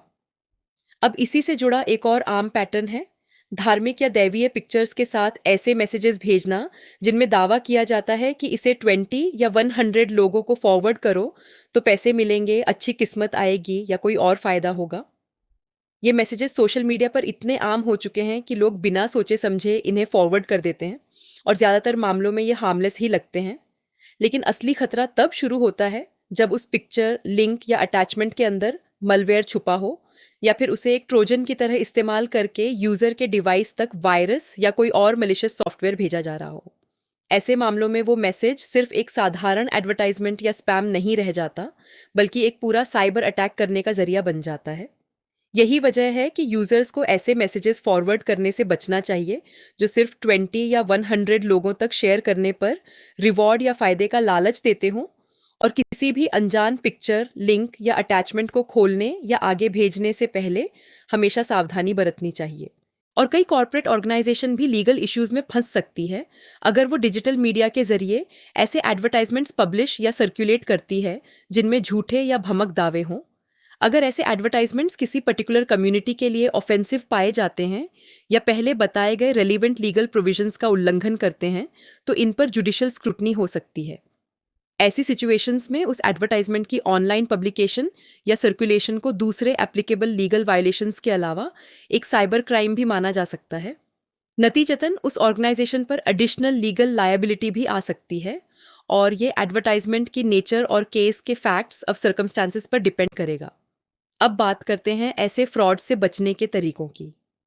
फर्स्ट ये है कि किसी भी सोशल मीडिया प्लेटफॉर्म पर कोई मैसेज, पिक्चर या कंटेंट तब तक फॉरवर्ड न करें जब तक आपने ये वेरीफाई न कर लिया हो कि वो किसी जेन्युइन और ऑथेंटिक सोर्स से आया है। सेकंड ये है कि किसी भी अनजान लिंक पर कभी क्लिक न करें या किसी भी इलेक्ट्रॉनिक मीडियम के जरिए पर्सनल या कॉन्फिडेंशियल जानकारी तब तक न दें जब तक उसकी ऑथेंटिसिटी कंफर्म न हो जाए। और थर्ड ये है कि बैंक या इन्वेस्टिगेटिंग एजेंसीज जैसे central bureau of investigation CBI या पुलिस के नाम से आने वाले मैसेजेस पर कभी भरोसा न करें, क्योंकि जेन्युइन बैंक्स और इन्वेस्टिगेटिंग एजेंसीज कभी भी ऐसे लिंक्स नहीं भेजते जिनमें कस्टमर्स से कॉन्फिडेंशियल जानकारी मांगी जाए।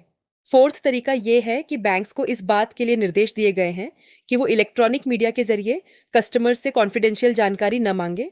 वो ज़रूरत पड़ने पर इलेक्ट्रॉनिकली जानकारी दे सकते हैं, लेकिन वो कस्टमर्स से ऐसे चैनल्स के जरिए सेंसिटिव डिटेल्स बताने के लिए कभी नहीं कहते। फिफ्थ तरीका है कि सभी डिवाइसेस को हमेशा एंटीवायरस सॉफ्टवेयर, पर्सनल फायरवॉल्स और दूसरे सिक्योरिटी अपडेट्स के लेटेस्ट वर्जन्स के साथ अपडेट रखें ताकि साइबर थ्रेट से बचाव हो सके।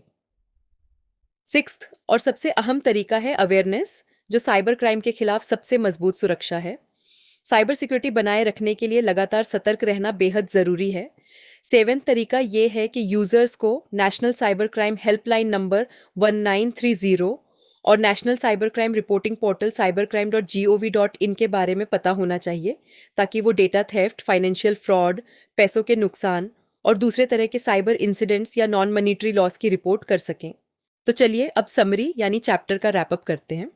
साइबर क्राइम को अलग अलग तरीकों से अंजाम दिया जा सकता है, और इन्हीं तरीकों को आमतौर पर क्रिमिनल का मोडस ऑपरांडी कहा जाता है। अब चाहे तरीका कोई भी हो, हर साइबर क्राइम में एक चीज़ कॉमन होती है: computer, mobile device, computer network या किसी न किसी इलेक्ट्रॉनिक टेक्नोलॉजी का इस्तेमाल। लेकिन क्राइम कैसे किया जाएगा, ये पूरी तरह उसकी नेचर पर डिपेंड करता है। कभी ये हार्डवेयर पर सीधा फिजिकल अटैक हो सकता है, तो कभी डेटा चुराने या मैनिपुलेट करने के लिए एक सॉफ्टवेयर बेस्ड अटैक, और कभी कभी कम्युनिकेशन सिस्टम्स में मौजूद कमजोरियों का फायदा उठाने वाला नेटवर्क बेस्ड अटैक भी हो सकता है।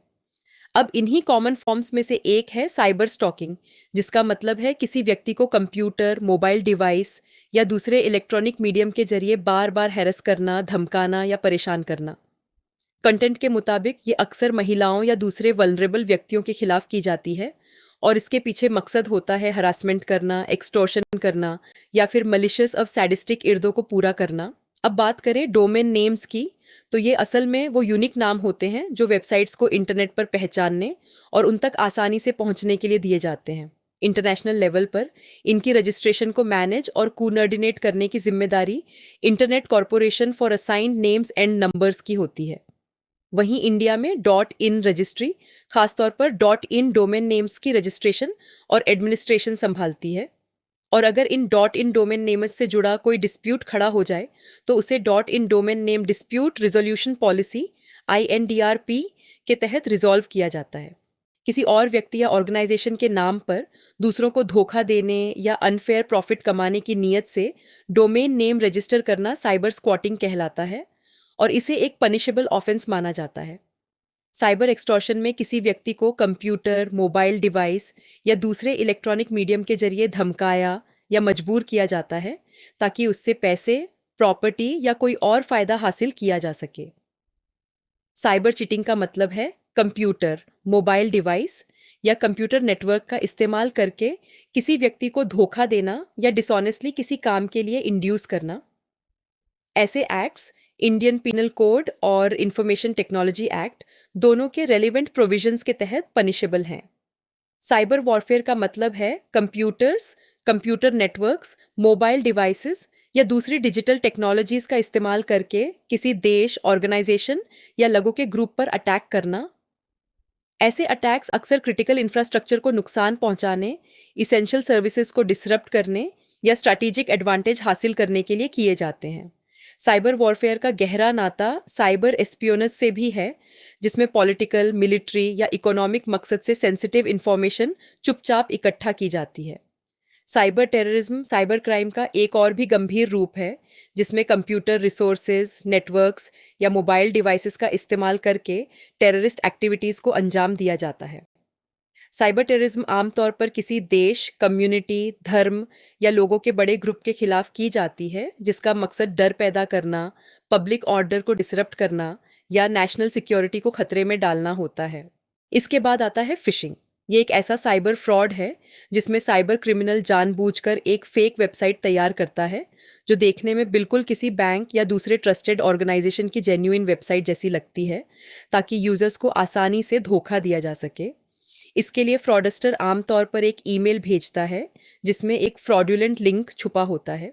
जैसे ही विक्टिम उस लिंक पर क्लिक करता है, वह सीधे उस फेक वेबसाइट पर पहुंच जाता है जहां उसे यूज़र आईडी, पासवर्ड या दूसरी फाइनेंशियल अकाउंट डिटेल्स जैसी कॉन्फिडेंशियल जानकारी भरने के लिए राजी किया जाता है।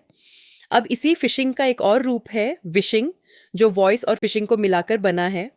इसमें होता ये है कि फ्रॉडुलेंट लिंक भेजने या विक्टिम की पहचान करने के बाद साइबर क्रिमिनल यहीं नहीं रुकता, वो सीधे विक्टिम को कॉल भी करता है और खुद को किसी बैंक या सर्विस प्रोवाइडर का रिप्रेजेंटेटिव बताता है।